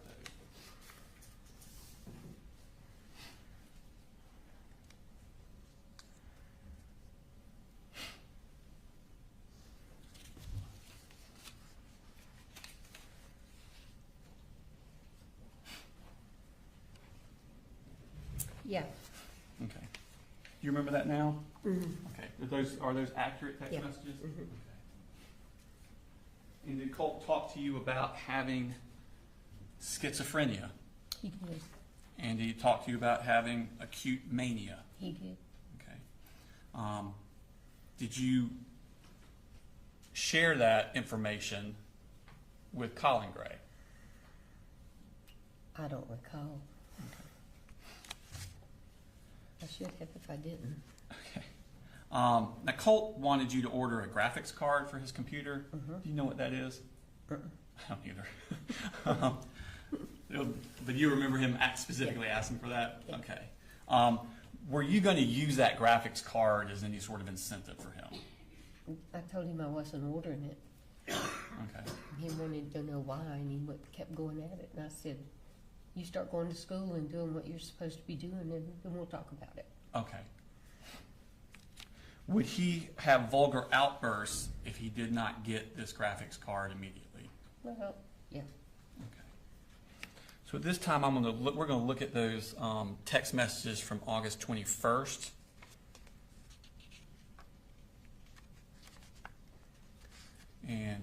Again, at the bottom, it's the UTC plus 0. We're actually UTC minus 4, so this is going to be 4 hours earlier than what the time is showing. But he asked you, did you order the graphics card yet? Yeah. And immediately says, you're blatantly ignoring my call, so I'll just say this. Ask Mama why the fuck she was drunk, that one to the point where she was literally passing out after Dad told her he didn't want to drink any of the Jack Daniels he got from a coworker for his birthday, and then lied to me saying she was just tired. Yeah. Fuck you. Is this all in relation to him really wanting that graphics card? Yes. Okay. And then you respond, Colt, I love you. I'll do anything to help. You just need to let me know how I can help. I told you I would probably not get to the graphics card until next month. Are you going to school? According to your lunch account, you are not eating. If you are in school, you need to be eating. I set up a lunch account for you. If you're not going to school, you should be aware that your attendance record will be turned over to the truancy officer after 10 absences. Your dad will have to go to truancy court. If you continue not to go to school, he could go to jail. Then he could lose his job and truck, all because you're not going to school. I truly thought if you could get back into school, you could get some normalcy back into your life. I hope you are going. LU. Does that stand for love you? Okay. Yes. And he responds, I have been going to school, and I go to the library to do work. That's why I don't eat. I threw up last night, asked Daddy. He literally had to clean me up. Yes. And he says, quit assuming shit you have absolutely no clue about. Yes. Apologies. I felt a sudden induced feeling of mania. It's kind of like a surprise package that comes with schizophrenia. Yes. Do some research on it. It can help you a ton with understanding why it is I say these things at certain times. Yes. It's more leaning towards acute mania. Yes. And then you respond, I'm so glad you're going. I will keep money in your lunch account. You need to eat. Please know that I'm not assuming anything. I just don't know. Your mom and dad both blow V8 to fit their needs, so I don't know who to believe, except that I believe you when you talk to me. Have you talked to the crisis counselor your dad told me he was taking you to? If you were experiencing acute mania, you might need more than Zoloft. Yes. He responds, I know. I really do need something for it. I haven't gotten to a point where I've felt an instantaneous urge to hurt anyone, but I do have periods where it's heightened. These can last days to weeks for me. Yes. I know it's hard for y'all, really anyone to believe. I would be struggling with something like this, but it is very real. Yes. And then he sends you an image with some stuff circled. And then he says, I started brushing my teeth daily. Yes. And then you write, no, I absolutely believe you. I see you in the middle of your urges. That's why I was so glad your dad was getting you to a crisis counselor. He promised me he would. Yeah. What are you seeing when you see these middle of these urges to hurt people? Well, one of the things that I see is him balling up his fist and just getting really tense. Mostly when he would get angry with his dad or with Jimmy, Okay. or his mom. Okay. I didn't see him do that with anybody else because I never saw him around anybody else. Right. And you're not seeing him on a daily basis, No. are you? Mm-mm. Okay. You're seeing him, what, once a month, maybe? Sometimes more, Okay. sometimes a couple of times a month. Sometimes a couple of times a month, but not on a daily Depending. basis. No. Okay. And then he writes, apparently she's not a crisis counselor.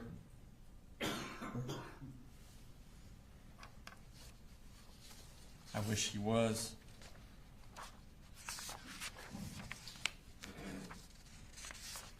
And that's that. Okay.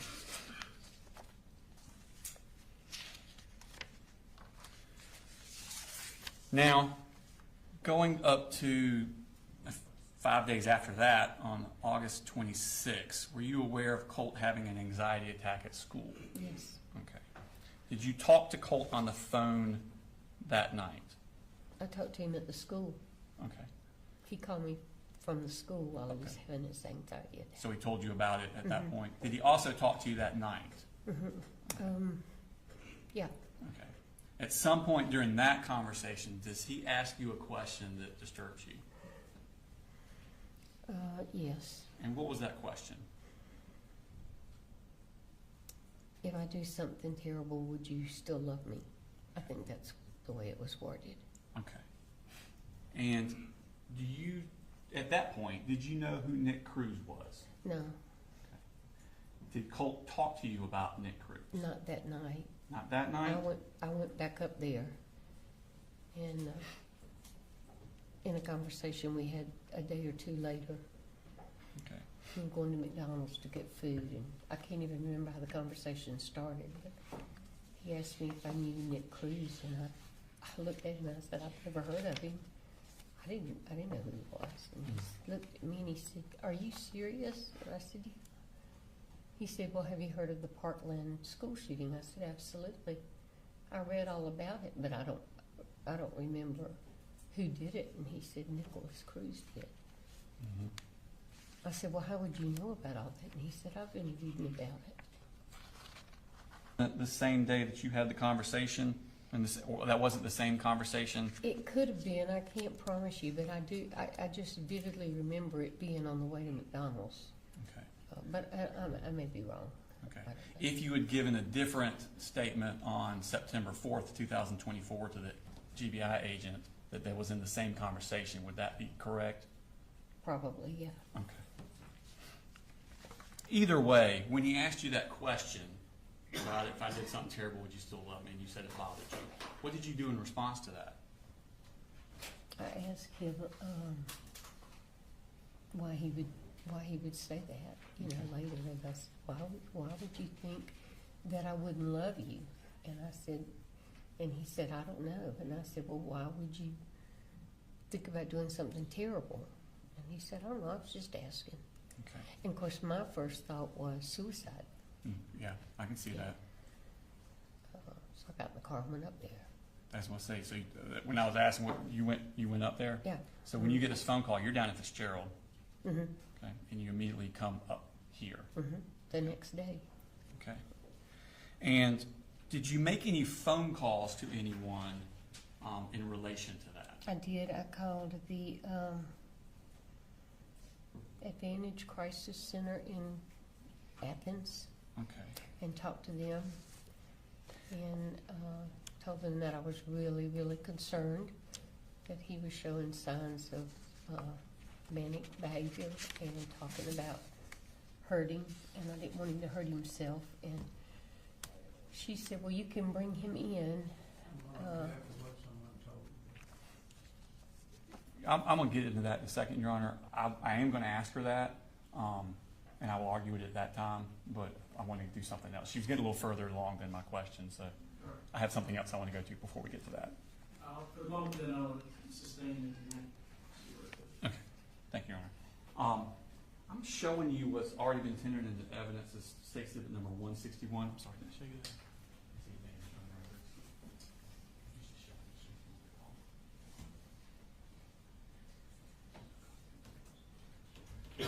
Showing you State Exhibit number 161. These are some already put in evidence. They're the phone records from Advantage, and it shows that a phone call was made on August 27th at 2:02 p.m. And I want you to look at the number from and tell me, is that your cell phone number? It is. Okay. And what is that cell phone number? 225-425-5704. Okay. So those records reflect that you were the one that called at that time to Advantage case. Yes. Okay.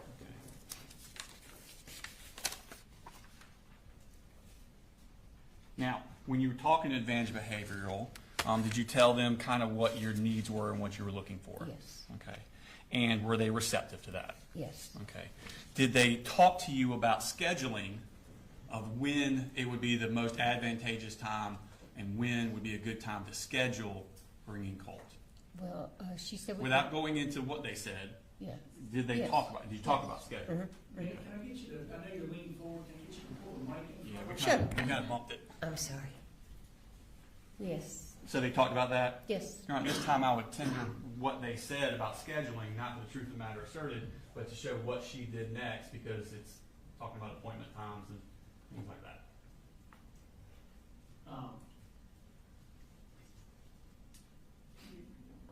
You're renewing your hearsay, Jeff? Correct. I don't know that we need to know what they told her. You can No, Your Honor, they told her something specific that then she went and told the defendant. And so it's what she did with that information that she got. It's not for the truth of the matter. It's what she understood the process would be to get Colt there, and then what she did with the information of how to get Colt there. Whether or not that how to get Colt there is that information is true or wrong or correct or factual doesn't matter. The instructions were given to her, and then she did act on those instructions. So the truth of the instructions aren't as important as the fact that she received them. Well, I mean, that's going to be the evidence of the case. You want me to keep going in front of the jury, or? Well, I thought you were indicating you said she told Mr. Gray. Yes. Did you say that? Yes, sir. Yes, sir. She then went to Mr. Gray to. Yeah. Okay, maybe we should approach Judge Evans and argue.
State's about to ask, and the witnesses, from what I understand, her response to be, does not prove that what she was told by Advantage is true. It's just her testimony about what she says she was told. It doesn't mean that whatever this content is, that it's actually true. Okay. Go ahead. So you talked to somebody at Advantage. Yes. Did they tell you who could bring a child in? Parent. And they told you it was a parent. Okay. Did they tell you when would be the best time to bring She a child said in? Saturday morning, Okay. Did she give a reason? because there's very few people in the clinic. Okay. And Colin could go on a Saturday when he couldn't go during the week. Okay. Thank you.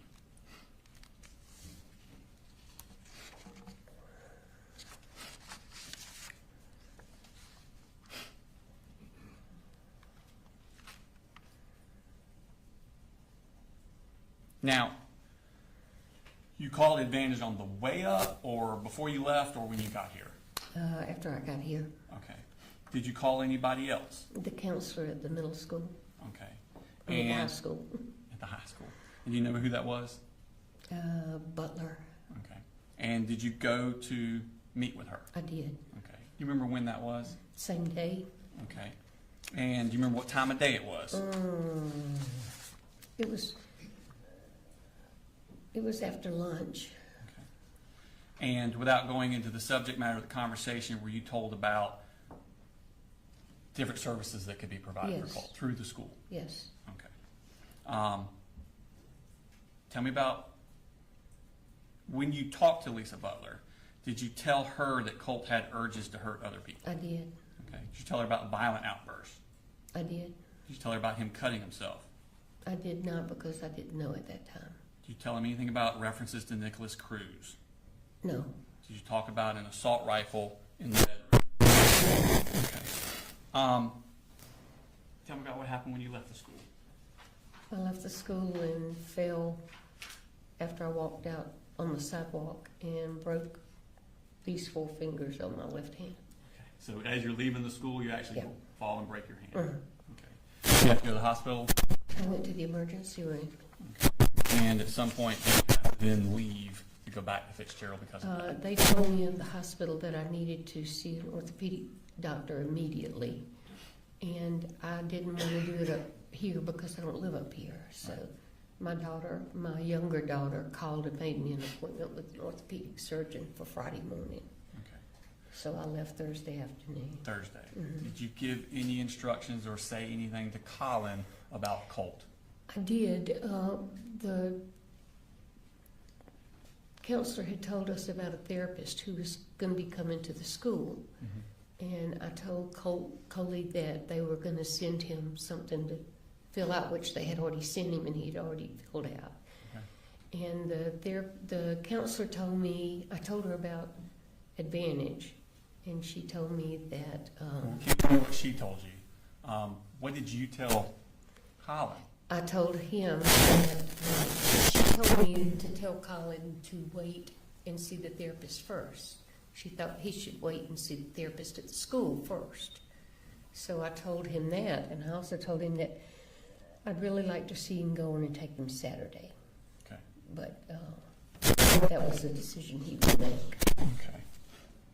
But he did fill out the thing and send it back. I saw that before I left. Okay. And it actually, I think, gotten a response back from the therapist before I left. Just a second.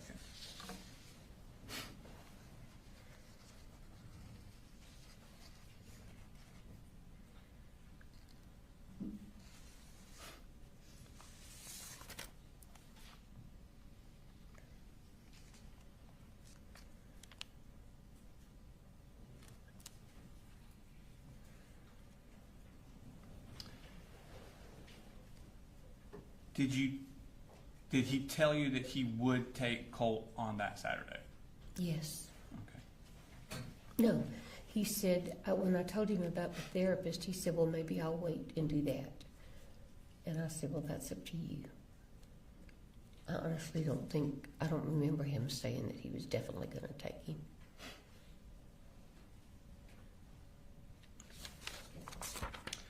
I want to take your attention to September 2nd. Do you remember that day? Did you have a conversation with Colt about the graphics card again?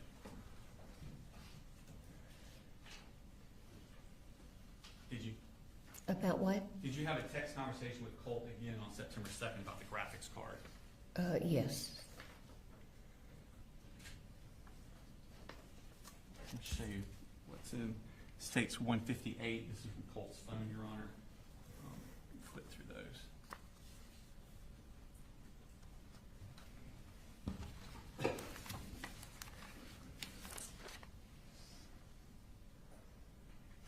Yes. Yes. Okay. And are those accurate as to the text messages you received? Mhm. Yeah. Around the time we'll publish those. Any objection? Signs check, yeah. All right. They're admitted to be published, specifically, I don't know if I've seen these. As I understand it, they're not, Mr. Smith, are they being offered to prove the truth of the text? It's his Content. state of mind, Your Honor. These are shorter than the others.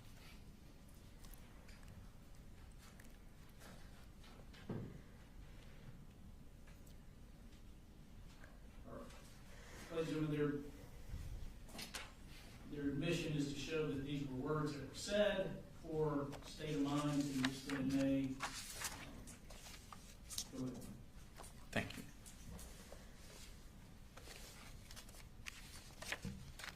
So this is him again. Now it says UTC -4.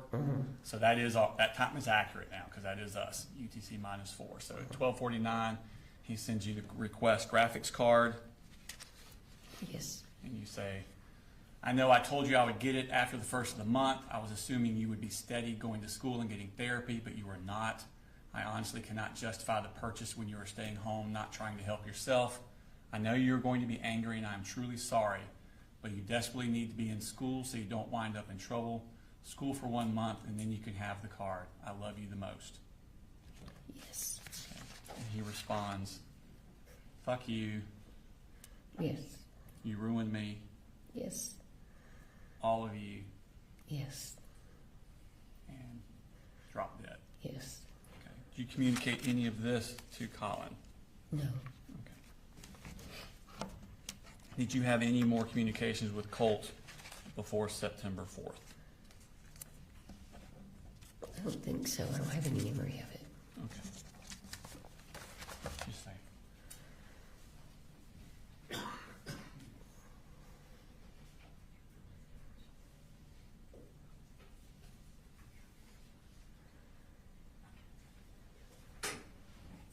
Nothing further this time. Cross. Thank you, Judge. Good afternoon. Good afternoon. Kind of a long trip from Fitzgerald. Yeah. I want to talk to you a little bit about your grandson. All right. I know you told the detectives early on that he was your heart. He was the first grandchild, correct? Actually, he was the third, but he was the first biological grandchild. Right. And that you couldn't help it, that you pretty much loved him the most. Okay. Yeah. How many statements did you give to the police, if you remember? I know you gave one in September, another one in November, another one in January. Did you give any other statements other than those? Not that I know of. I'm sorry? Not that I know of. Okay. You got a soft voice. Sometimes I'm it's hard sorry. for me to hear. No, that's fine.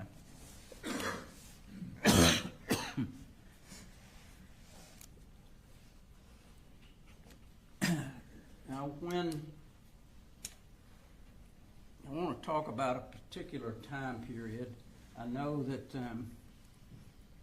that all of the kids lived with you for a certain period of time. And as you told us, Colin and the kids and Marcy moved out to your mother's home. How long did they live in your mother's home? I think almost a year.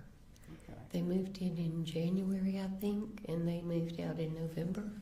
And what year was that, if you remember? Oh, gosh. 22.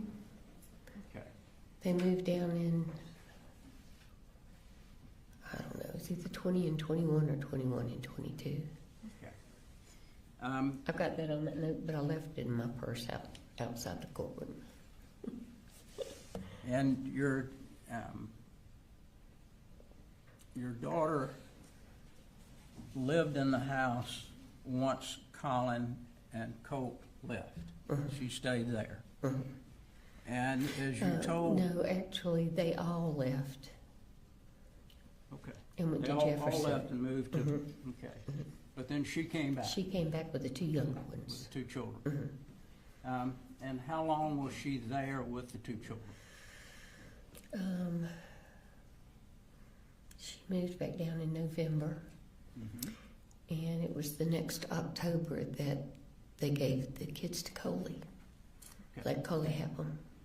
Almost a year. And that was that when COVID started? No, the first That one was was when before. COVID started. And when the kids moved back down with you and Marcy, did the kids enter school there? Yes. And you helped with that? Yeah. And that was what grade for Colt? Well, Colt was with his daddy. Okay. Jenny was in the 6th grade. Okay. Coley was in the 1st or 2nd. I can't remember. 2nd, I think. And when all three children go back to live with Colin, did you know that they were registered in school? No, we helped him register them when they got up there. Okay. And did Colin talk with you about registering them in school? Okay. So y'all communicated about school and, Yeah. and how to get them registered and Sure. that sort of thing. And that was when I called my daughter and asked her to help. Okay. And Yeah. you helped Colin with a number of different things. He would call you about, what do I do with this and how do I handle this? Matter of fact, you co-signed for him to be able to get a truck. I did. Okay. And that was a truck that he got after Marcy had torn his other truck up? Yeah. After she keyed it and he lost his job. So when he found another job, he didn't have a way to go. So I co-signed with him to buy a truck. And when was that? What year was that she keyed his truck? 23 or 24. It was after she tied me up. It was that November. It was November. I think it might have been 23. I just honestly don't remember which at this point. Okay. And it was a work truck that she keyed, is that right? Yeah. Yeah, it was a company truck. Company truck. Brand new one. When Colt was in the 8th grade, he was living back in Jefferson with his dad. Did Colin talk with you about how to get him homeschooling? Yeah. Okay. And did you help him with that? We did. We looked into it, but all of the homeschool programs that were offered were already full. And all they could do was put them on a waiting list. Jenny wanted to do homeschool too. And did your other daughter, Annie, help with that process too? She did. Do you know whether or not Colt told his father he was enrolled and he was doing the homeschool on the computer? That I don't know. Did you ever talk with Colt about that? No. Okay. I do think that his mom told Coley that Okay. he was doing it. And That I don't during know about the, him. I'm sorry, go ahead. I just said I don't know about Colt saying anything about it. During the whole time that he would have been in the 8th grade, how many times did you come up to visit then? Not as many, maybe 5 or 6, Okay. because the Would other you ever, kids were with me. Well, no, when he was in 8th grade, they were all up there, so I was up there about every 6 weeks. okay. And would you talk to Colt as well as the other children about school? Okay. Coley and I talked a lot about it, what we could do to convince him that he needed to go. I actually talked to somebody at the school about it. They sent somebody out to the house, but nothing ever happened. Now, when the police talked with you back in November of 2025, you indicated that your daughter, when she was living there with Jenny and Coley, she was a mess. What drugs do you know that she was on? You ended up telling the officer the drugs that you thought she was on. I don't think she was on any after she got home, because she didn't have any. She was just having withdrawal from the ones that she had been taking. And did you tell the police that she was taking methamphetamines as well as a number of other drugs? Tell the police? I'm sorry? Did I tell the police that? In November of 2025, did you tell the police that your daughter Marcy, during that time period, was on a myriad of drugs? She was. I don't remember telling the police that, but I do know she was on a myriad Okay. of drugs. Page 148. My memory won't even allow me to remember talking to the police. No, you can't read my handwriting. Just don't even think about that. I'm going to show you this area right here. Just get you to read that Okay. yourself.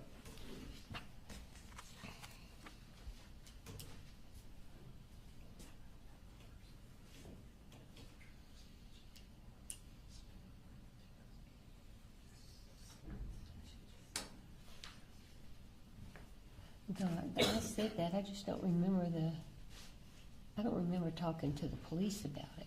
Okay. But maybe I did, I just, Okay. It's been since September 25. yeah. But I should remember that. September 25.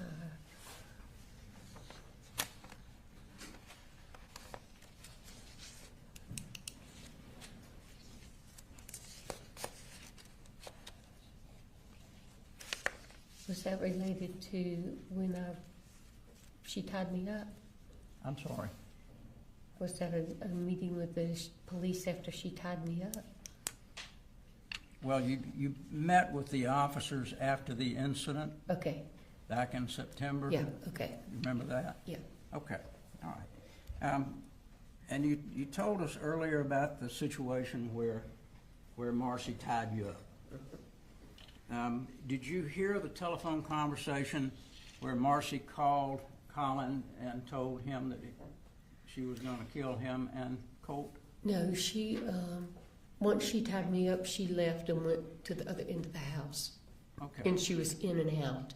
I could hear her banging and breaking things, but I couldn't hear a phone conversation. You didn't hear did you hear that she was on the phone but didn't know what she said? No, I didn't even hear her on the phone. Okay. You told the police that she had, and this is going back to September of last year, that she had threatened to kill not only Colin, but Colt as well. Yeah, she told me that. She told you that? Yeah, I don't know if she told Colin or not, but she told me that. And she told who? Me. Okay. Do you know whether she told Colin that? I don't know. Okay. Do you know whether she told Colt that? He called me and was upset about it, so somebody told him, but I didn't. Okay. So Colt called you and was upset that his mother threatened to kill him. But it was not then, it was a few days later. I'm sorry. That's okay. That's pretty understandable, I guess. Yeah, Yeah. yeah. He was upset because she had threatened to kill him, and he didn't understand why she would want to kill him. And were you concerned about that? I was concerned about her saying it. I really didn't put a whole lot of merit in her doing it because she didn't have a gun. But we did call Colin. I think Annie called him and told him she was on her way up there. Or I did, I don't remember. I didn't because I couldn't find my phone. Okay. Annie must have. So he was called and told about what was said. Mm-hmm. Did any of the other children know that, Jenny and Coley? No, You I know? don't know. Okay. You told us also, the state asked you about some incidents where Marcy and Colt apparently got into it, and she told you that he had stabbed a couch. Is that right? You were not present. Did Colt ever tell you that he did that, or was it just Marcy? Just Marcy. Just Marcy. So the only information that you got about him doing that was from Marcy. Marcy always tell you the truth? No.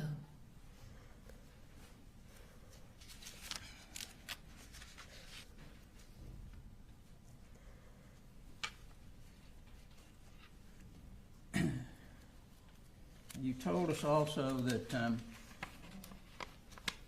you had bought Colt a phone. Do you remember approximately when you did that?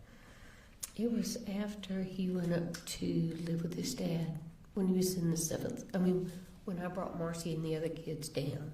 Okay. A couple of weeks after that, I bought him one. Would that have been in 23? Yeah. 2023? Yeah. Okay. Yes. And you, as you indicated, you and he would converse on the telephone. You would text and also call and talk.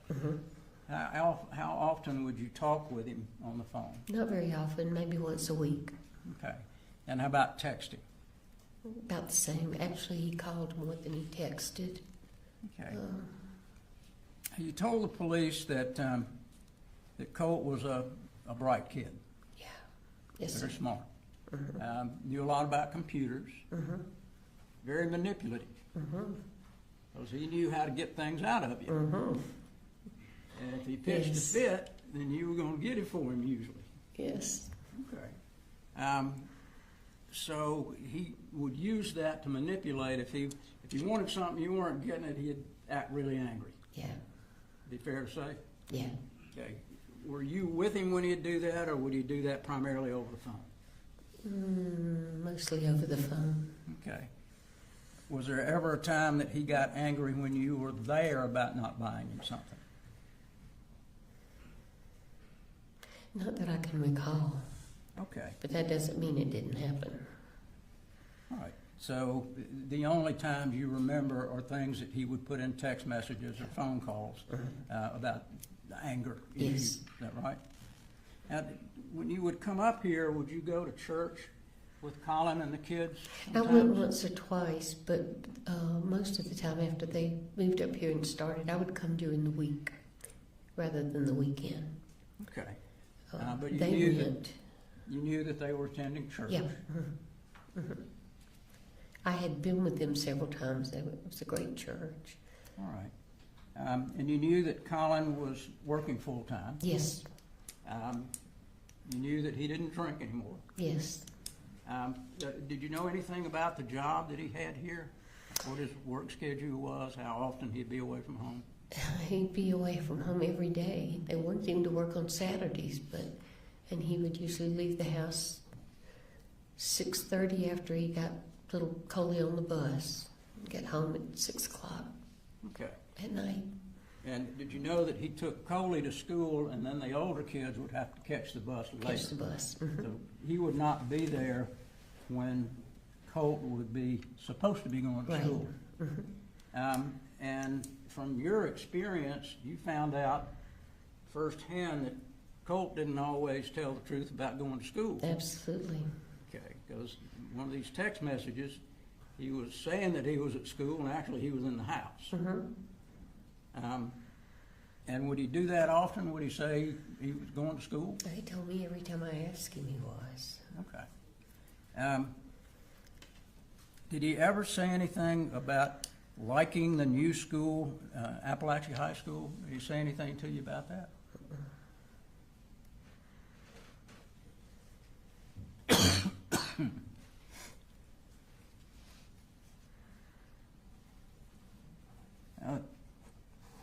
Some of these text messages are about Zoloft. Zoloft is for anxiety. And did you believe that he suffered from depression and anxiety? Absolutely. Okay. And so therefore, was it your idea or Marcy's idea to give him Zoloft? Well, Marcy brought it up, and I didn't necessarily support it, but I didn't fight her on it. I didn't try to talk her out of it. That was not something that Colin suggested. No. And how long had Marcy been giving him Zoloft? She started giving it to him after she went up, when she left rehab. August? No, she left sometime in July. Okay. I don't know how long after that she started giving it to him, but Okay. July or August of it was July 24? because it was around the 10th, I think, of July. All right.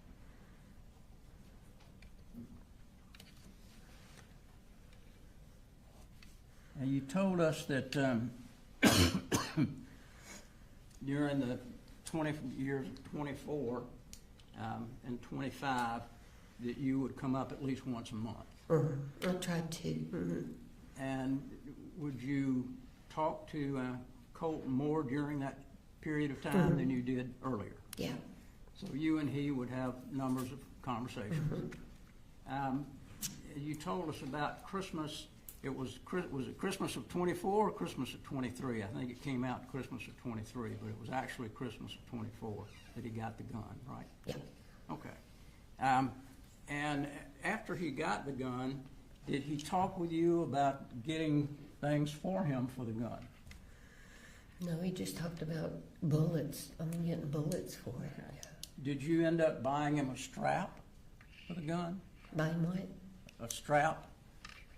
You remember getting him anything other than bullets? I don't, but that, he could have ordered it on Amazon, and I just, Okay.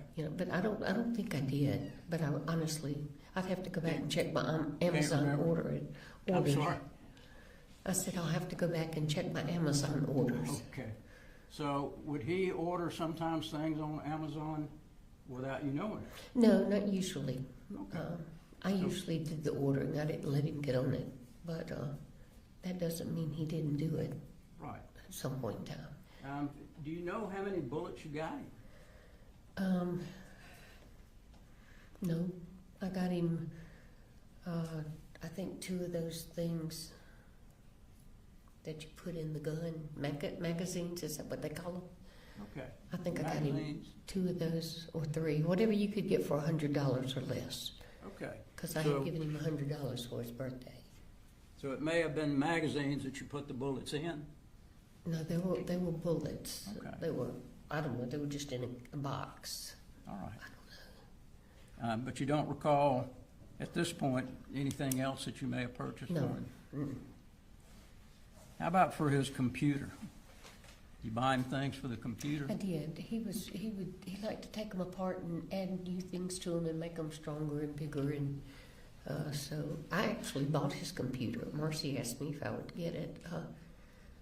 Well, actually, she said we would get it together. He wanted one really bad, so I got it. Was he good with putting the computers together, building things with it, or do you know? Was he good at what? Good with matching components up with Oh, the yeah. computer? He'd take them apart and put them back together. Okay. Did he ever talk with you, or did you ever get any information about him being on what we call the dark web? No. Okay. Do you even know what the dark web No, is? no, no. Until I heard about the Discord when the FBI. Well, the whole That's web to me is dark, so Yeah. I understand. But That's- he never talked to you about No. it? The police also asked you about, I think you told the police that you came down a couple of months before this incident, or maybe a little before that, and cleaned his room, And what? Colt's room. Cleaned his room? Mm-hmm. And I think you told them when you cleaned the room, you remember seeing the gun was in the corner. Mm-hmm. And they asked you about what was on the wall. You remember telling them that there was a kind of a flag and a picture of a girl? Mm-hmm. Looked Okay. like a clown All right. girl with rainbow hair. And was there anything else on the wall? There were others on the wall, yeah. And But I what- didn't look at them. They were all real dark. I have macular, and I don't see well. And he kept his room real dim. But I saw the one of the girl because it was right by the light, Okay. and she had on like a pink outfit and rainbow hair. Okay. And But he of did all- have others on there. I'm On the sorry. He did have other posters on his wall. Okay. And you didn't know what those were? I really didn't even look at them.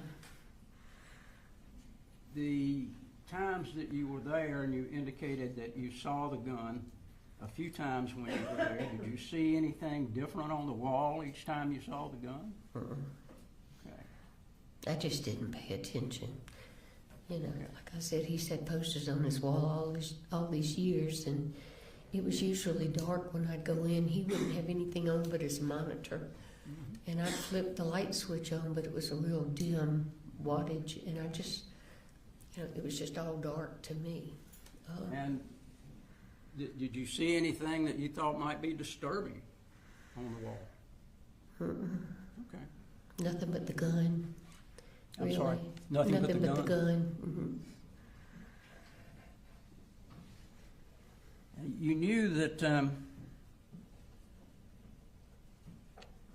that Colin had purchased this gun. Do you know when he bought it? He bought it, I think maybe in November, Okay. before Christmas. Bought it before Christmas? Yeah. Okay. And were you there when he gave it to Colt?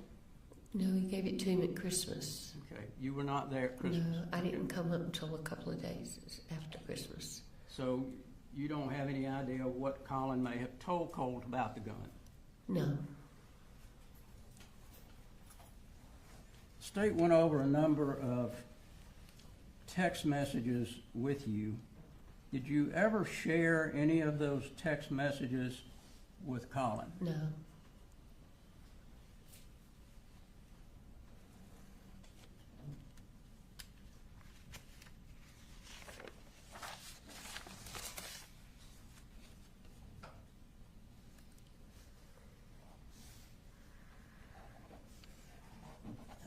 One of the text messages was Colt saying that she lied. I didn't say anything about killing you.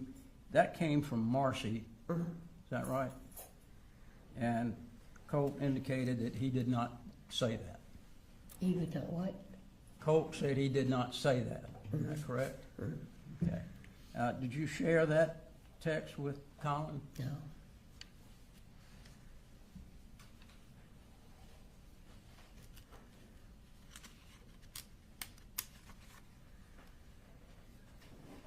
I know we heard about the graphics card also. He got upset with you again because you weren't buying him what he wanted? Okay. And every time he would go through this scenario, would you have another conversation and he'd tell you that he loved you? Okay. So it was just kind of his modus operandi to try to get you to buy something. That's right.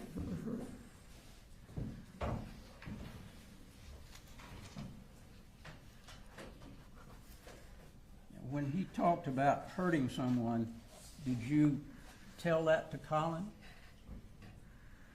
I don't think I did. But you said you told that to the counselor at the school. Yeah. And if I told Colin, I don't remember. All right. And you also told us that on the 27th, when you went over to talk about the therapy, they told you that the best time would have been Saturday. They didn't tell you that was the only time. No, they said you could come anytime, and I said, well, Colin works all week. And she said Saturday would be better because most people don't even know we're open on Saturday. Okay. And she could get him in, he could get him in real quick. So Saturday would be the best time, but he could come anytime. Yeah. Because they're available anytime.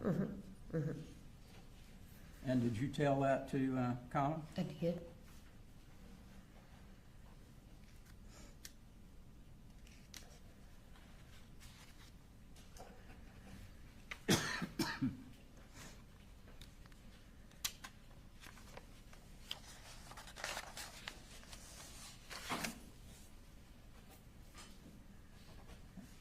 You never had another conversation with Colt after September the 2nd? That correct? I don't know. I don't think so.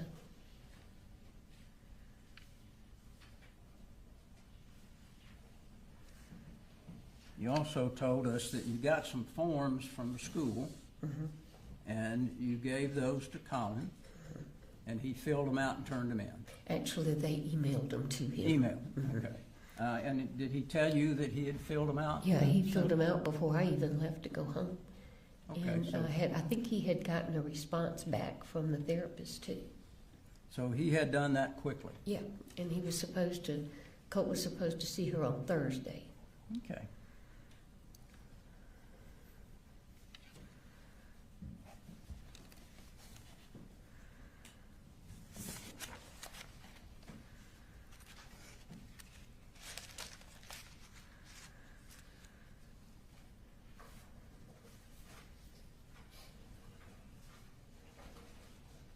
I just wanted to clear up, who called you to ask you to come and pick Marcy up? Colt. Colt. Okay, it was not Colin? No. It was Colt. No, apparently, I'm sorry, go ahead. And it was you and your husband and Marcy that came up? Oh, well, No. Marcy was already Yeah, here, Marcy I'm was sorry. here, yeah. But it was you and your husband to Yeah. get Marcy. Yeah. And when y'all came in the house, did you go to his room? To Colt's Colt's? room? I thought he was in school. Okay. And he always kept his door shut, so I never even checked. And where was Marcy? Marcy was in the living room when we got there. Okay. And Yeah. Marcy didn't even know that he had gone to school or had not gone to school? Apparently not. Or if she did, she didn't say anything. Okay. Uh, After that, when you went to pick her up, she wasn't real happy about that, was she? Did you and she talk at all after that much? About what had About happened anything? on the way home, not much. And after you got home, did she discuss with you anything that Colt may have told her? Not saying what he told her, but did she discuss anything that Colt had told her? She told me that Colt had gotten angry with her and had shoved her and had gotten his gun and pushed her with the gun. Did she tell you that she had gotten the gun? No, Okay.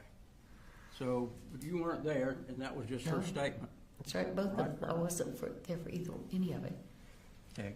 And the question is, after you got back home with Marcy, did she ever discuss anything that Colt may have told her during any of the time period leading up to September the 4th?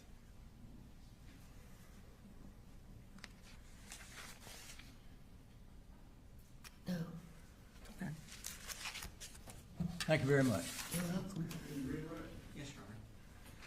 So when you bought those bullets for Colt, wasn't that with the defendant's permission? Yeah. Okay. And now, you said earlier that you, on the way up, after Colt had told you asked you, would you still love me if I did something terrible? You called Advantage Crisis in Athens. Where did you get that information about that place existing? From Marcy. Okay. And had she been searching for places like that? She had found that one. Okay. And she said she thought it was probably the best one for him. Okay. And why is that? What was special about this place? Because it was in-house. They would take him immediately, Okay. and they would keep him whatever length of time they felt they needed to So, figure out what was going on. so it was an inpatient kind of place? Inpatient, yeah. Okay. And were you in conversations with Colin during this time period about Colt needing to be inpatient? Yeah, well, I don't remember if we discussed being inpatient. We had discussed at length trying to find some therapy for him. Okay. But that's why Advantage was the place that you were looking for because of the inpatient. And then when you talked to Advantage, did you describe to them Colt's symptoms and his issues? And did they tell you that they would be able to help him? I'm sorry, it's just a yes thing again. Yes, I'm sorry. It's fine. They said Colin could just walk in the door with him. Okay. And it didn't have to be that Saturday. No, It could be any day. yeah. And you told Colin that he could take him at any time. Well, I told him that Saturday was the best day for him to take him because there wasn't anybody there. I really didn't say you could take him anytime, but Okay. But you he told him works Saturday. all week, so He worked during the week, so Saturday just sounded like a good idea. Okay. And you asked him to please take him that Saturday, did you? Okay. I told him I didn't ask him to please. I told him I thought it would be a good idea if he did, but if he didn't, to make sure that he went to school Thursday so he could see the therapist. Right, because the therapist at the school doesn't work if Colt's not at school. Yeah.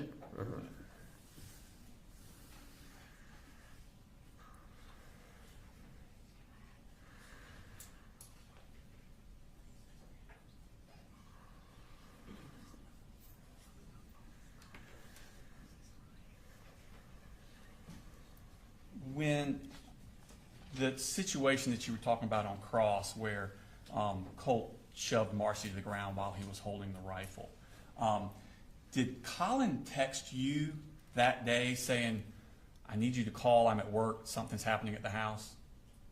You remember that? He did text me that, but I don't remember if it was that day, but yeah. Okay, so he was aware of that incident. Oh, I don't know. I don't remember when he texted me to call him. Okay. I don't remember if it was that day or not. Okay. Do you remember him telling you about the shoving down? Colin telling you about it? No, I just remember Colt telling me. Okay. You don't remember Colin texting you? I don't. But It's that a lot of doesn't stuff mean he happening, didn't. isn't it? Yeah. Is it fair to say that sometimes it you're- would be in my text. Okay. Is it fair to say that sometimes your memory's not? Yes, I'm Okay. 76, yes. Is it possible that sometimes you can I'm trying to think of the word. I'm getting older too. You confuse different issues, different times Absolutely. and sometimes put the same things at the same time that were different. That's kind of leading. I'm 83, and I feel for it, but still. Yes, Your Honor. We're We talking. need you to reword the question. Well, Your Honor, I do believe I'm allowed to lead a little bit when we're talking about her lack of memory and not being able to answer the questions I'm giving. I'm allowed a little bit of leeway under those circumstances. Well, just re-ask the last, reword the last question. Is it possible that you have issues sometimes putting two different memories together? Yes, Okay.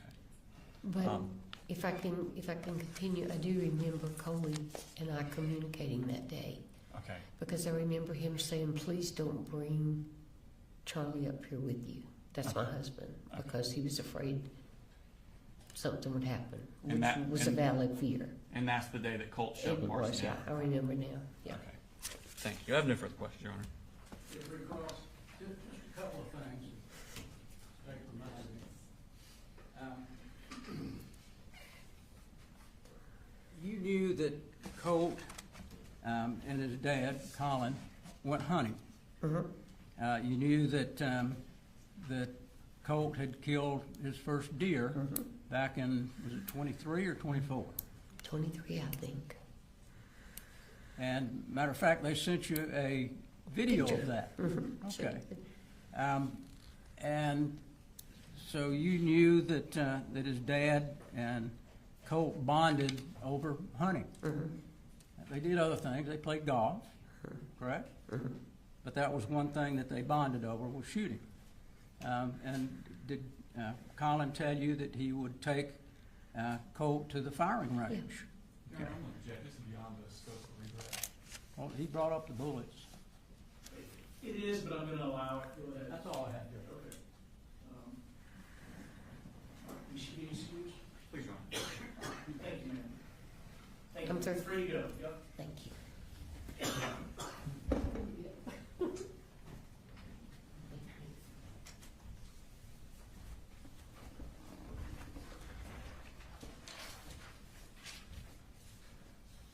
Who is the state's next witness? Vicki Lee, Your Honor. You need me to take a break before? No, jury, you need a restroom break, or raise your hand if you do. Yes, say no. State calls Vicki Lee to the stand, Your Honor. Just look back. Yeah, this is-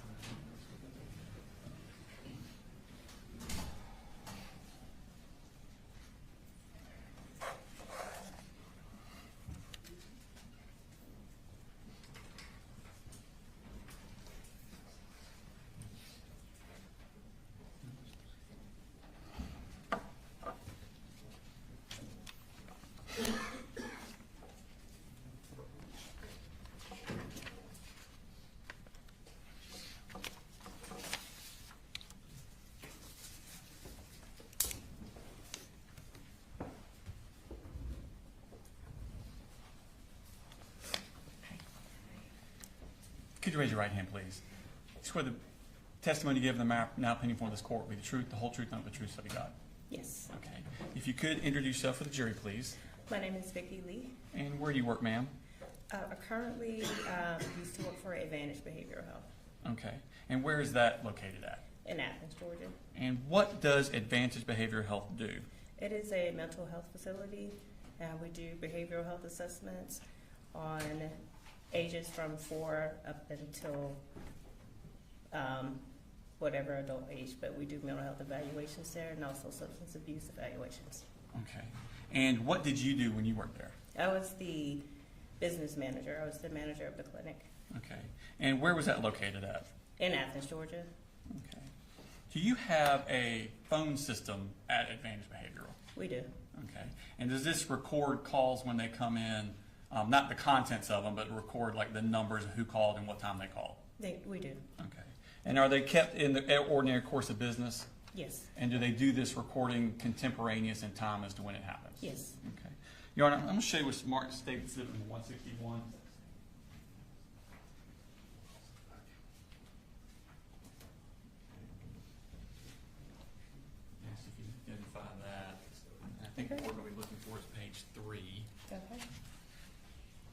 Are those business records from Advantage? It is. Okay. And were those given out as a result of a subpoena from Yeah. our office? Okay. Yes, they were. And was there a phone call made on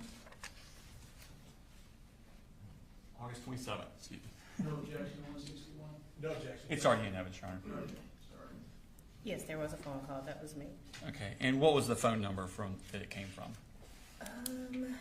I can see on here, but I don't remember specifically, but there's a number here. Mhm. If you wanted me to read that one, but I Please. don't know specifically. Yes. The number that it came from was 229-425-5704. Okay. That Thank helps. you. And I know you don't know the contents of that, but let's talk a little bit about Advantage Behaviorals. Are y'all open on Saturdays? Yes, we are. Okay. If someone was to bring in a child of 14, what would be the procedure for that? Typically, what happens is we get all of their information. We always do, every child that comes in, we always do a behavioral health assessment. Okay. So that's the primary thing that comes in. If there's anything else that happens after that, we will make that decision at that time. Okay. Do they have to be brought in by a parent? They do. Okay. If someone were to bring in on a Saturday, or do they need an appointment to come in?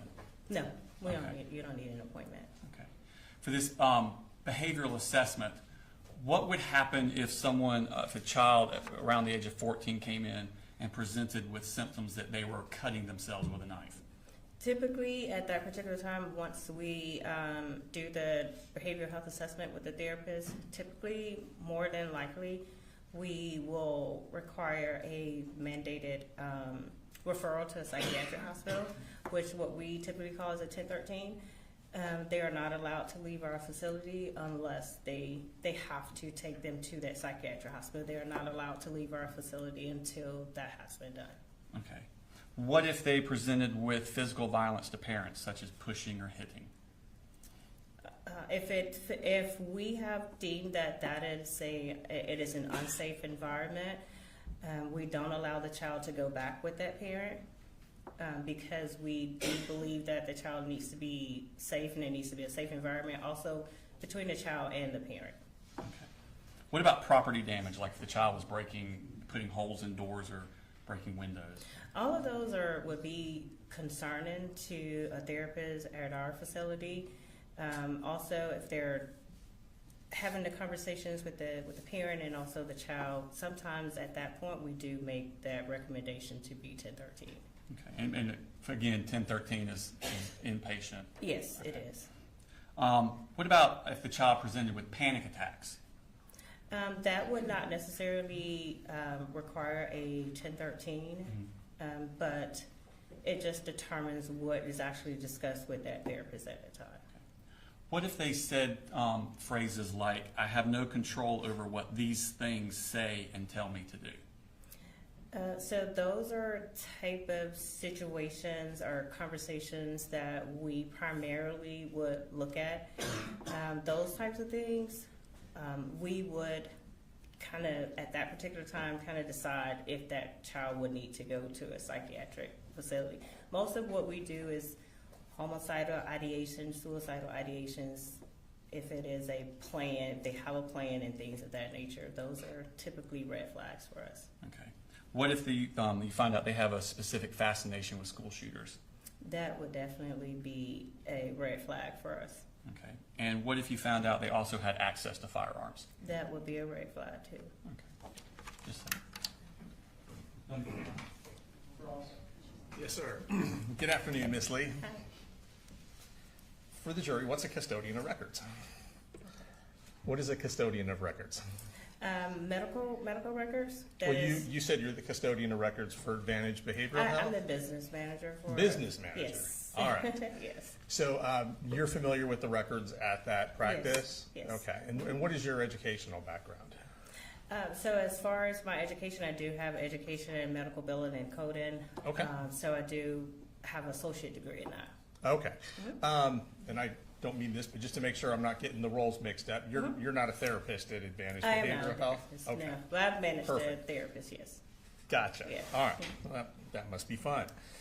Okay. So according to this, there were 3 phone calls from this particular phone number. Is that correct? That's correct. And then it lists the duration of the phone calls by seconds.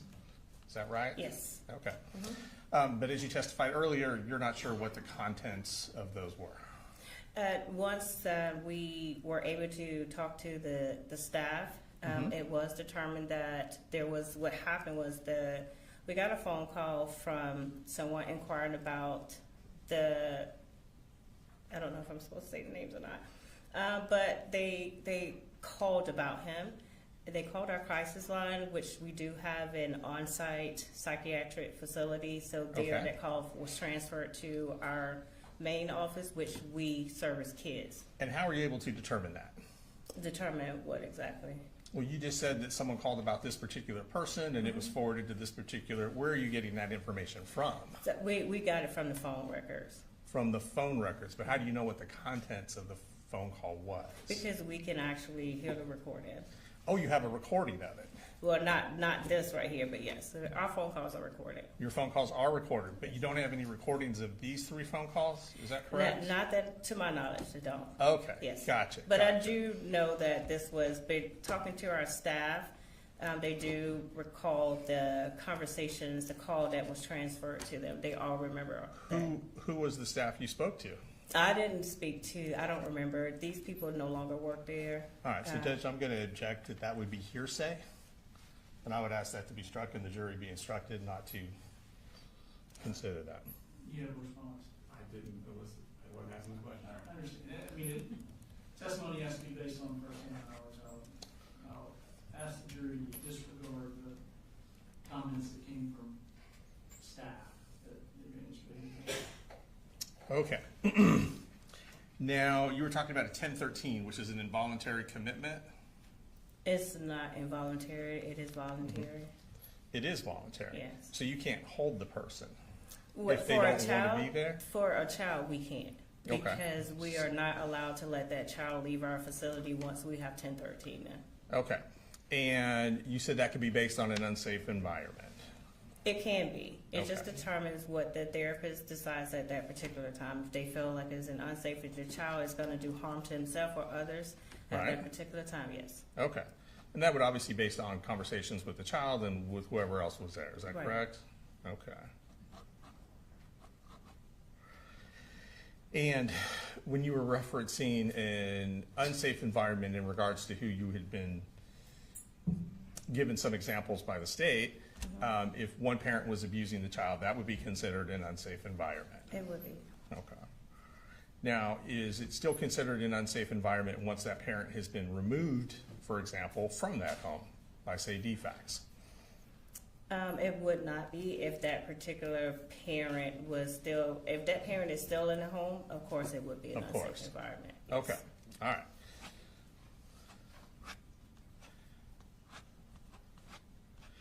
And if you interviewed a child and he or she presented no symptoms, that child would not be 1013, No, correct? but we do have a safety plan. We do have to have a safety plan. Anytime anyone comes into our facility, we do have to have a safety plan in order for them to leave. So everyone, well, let me clarify that first before we move on. So anyone that comes in for some information gets a safety plan, or does there have to be a screening first? Once you're being seen. Once you're being seen, if you do speak with a therapist and we do a behavioral health assessment, Okay, at that particular time, we always develop a safety plan. so everyone gets a safety plan If who you sees do. a therapist? Yes, Okay. And you said y'all are open typically on Saturdays. we are. Are you open on holidays as well? We are typically open on holidays, as far as like Thanksgiving, Christmas. Right. Now, our office is not open, but our inpatient hospital is 24 hours. Okay. And so you'd be open, obviously, Monday through Friday as well? Yes. Okay. I have no further questions. Thank you, ma'am. Yeah. Hang on, I asked, excuse. Thank you, man. Free to go. Thank you. This is the same thing. It's pretty long, Your Honor.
and she has not yet arrived.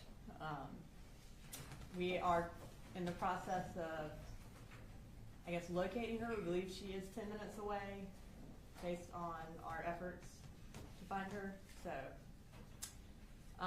Mr. Hobbs and I were discussing kind of other options. She would be our last witness for the day. He does not believe that he would get through his cross today if I started my direct. I can share with the court the crosses. This is going to be our longest cross-examination. It's probably going to be at least 2, if not 3 hours. Okay. If not more. And it's up to the court. I don't necessarily have a problem with starting her and ending on Monday. I also don't have a problem if you want to do it a different way. Our issue is I just haven't laid eyes on her yet, so I don't know what kind of. How long do you anticipate direct will be? I probably an hour to an hour and a half. I think it just kind of depends on how much I have to refresh my recollection with stuff. I also would say Mr. Barry and I still do need to look at some of the exhibits and the phone records. You know, the state would probably like Ms. Gray to be here to slap some type of court order on her to reappear on Monday. Yes, we would also, if the court decides to wait for us to call her on Monday, we would ask that there be some sort of court order from you requiring her to come back. When is the witness that you anticipate the big notebooks that I mentioned before with them reviewing ahead of time? I have at least another day of witnesses before we get to her. Okay. Maybe a day and a half, maybe 2 days. So there's little we can accomplish with the jury anyway, unless she walks in and if you had to predict, when do you think the state might rest? What do you think? Do you have any sort of idea? We would believe Wednesday or Thursday.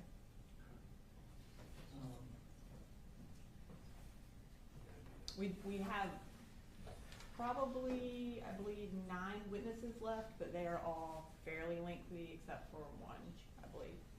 And I know that we had talked about jury charges, but obviously things have accelerated. We'll have those to you first thing Monday morning. Okay. We have the states, but we anticipate having ours ready Monday morning. Thank so you. You can start. Yes. Thank you.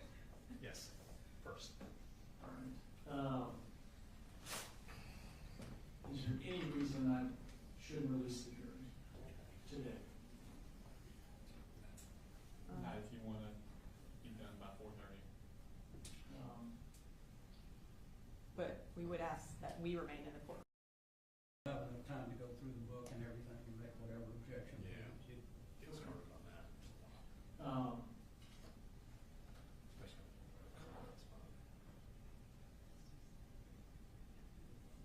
right. Is there anything you want me to tell the jury other than just? Just tell me I have some lawyer stuff to do. They're going to get an early release on Friday. Just tell them the state can't get their witness here. Oh, well, we're getting her here. This may take a little longer than we thought. We just don't know what car you have. Judge, when she does get here, I think we're gonna have to charge her with the fact that she is still married to Colin, so there is marital privilege. She's gonna have to waive that on the record. So I think we need to, I don't know whether she needs a lawyer with her to do that, but I think we need to do that when she gets here. I don't believe that is the case, Your Honor. I don't think legally she has to waive the marital privilege on the record. I think that would be something, an antiquated view of that statute. I think it has changed since then. Well, it's been a minute since I looked at it, so I'm going to look at it anyway. So you just did that on another murder case that I had. Okay. Like testifying about.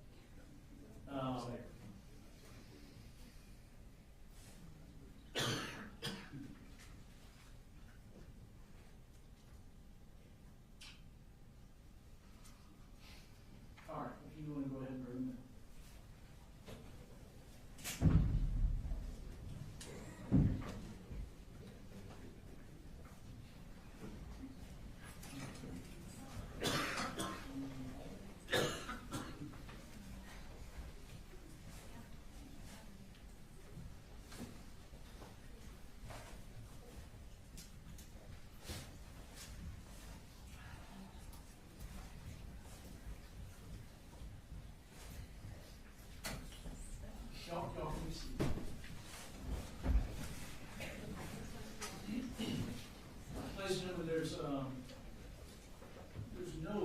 additional witnesses or evidence that's gonna be presented this afternoon. There's some evidentiary things that the lawyer's gonna work on.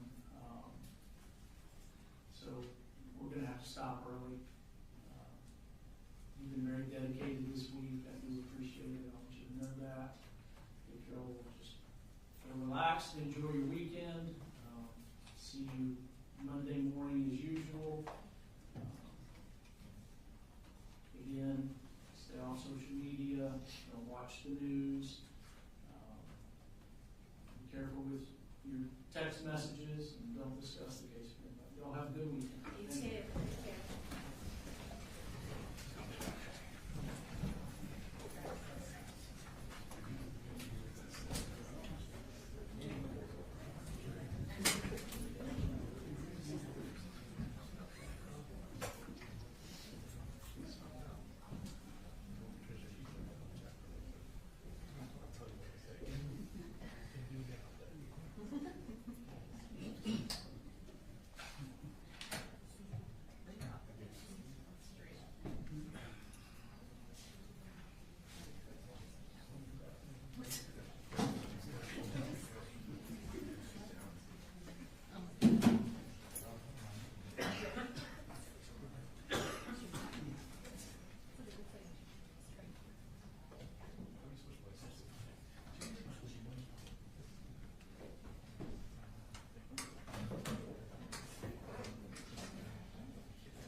So, listen, there's some concern, you were the next witness and you weren't here when, they were ready to call you. Yes, sir. So there's so we sent the jury home, gonna bring them back Monday morning. You would be the first witness Monday morning. Yes, sir. There's some concern about you appearing. I just want you to understand you're under a subpoena, is that right? Yes, sir. So, I will be driving myself on Monday, so other family members won't be involved. just be aware, you're under subpoena, still applies for Monday, I don't know specifically what day it told you to be here, but, Sure. you don't wanna be held in contempt for not coming, you don't want deputies to be sent out to find you. Oh, no. You don't wanna be put in jail for contempt. Okay? I'll be here on Sunday. All right, so I'm gonna, you should be here by 8:15 Monday morning, Sure. okay? Absolutely. And then check in with the DA's office when you get here. Yes, sir. Anything else we need to address with Ms. Gray? Nothing was there. All right, thank you, ma'am. Thank you.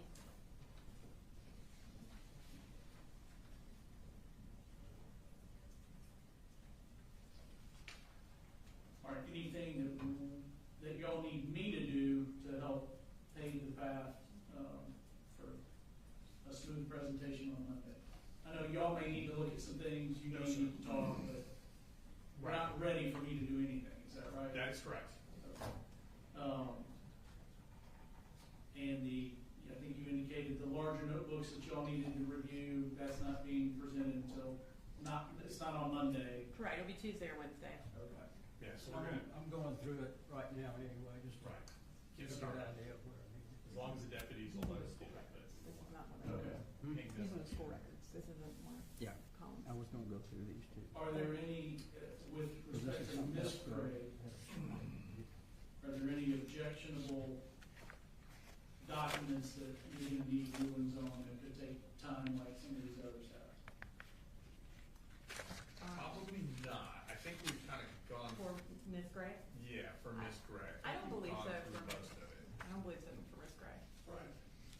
And I think for the remainder of the witnesses, other than Investigator Gilliland, we won't be introducing much evidence beyond interviews.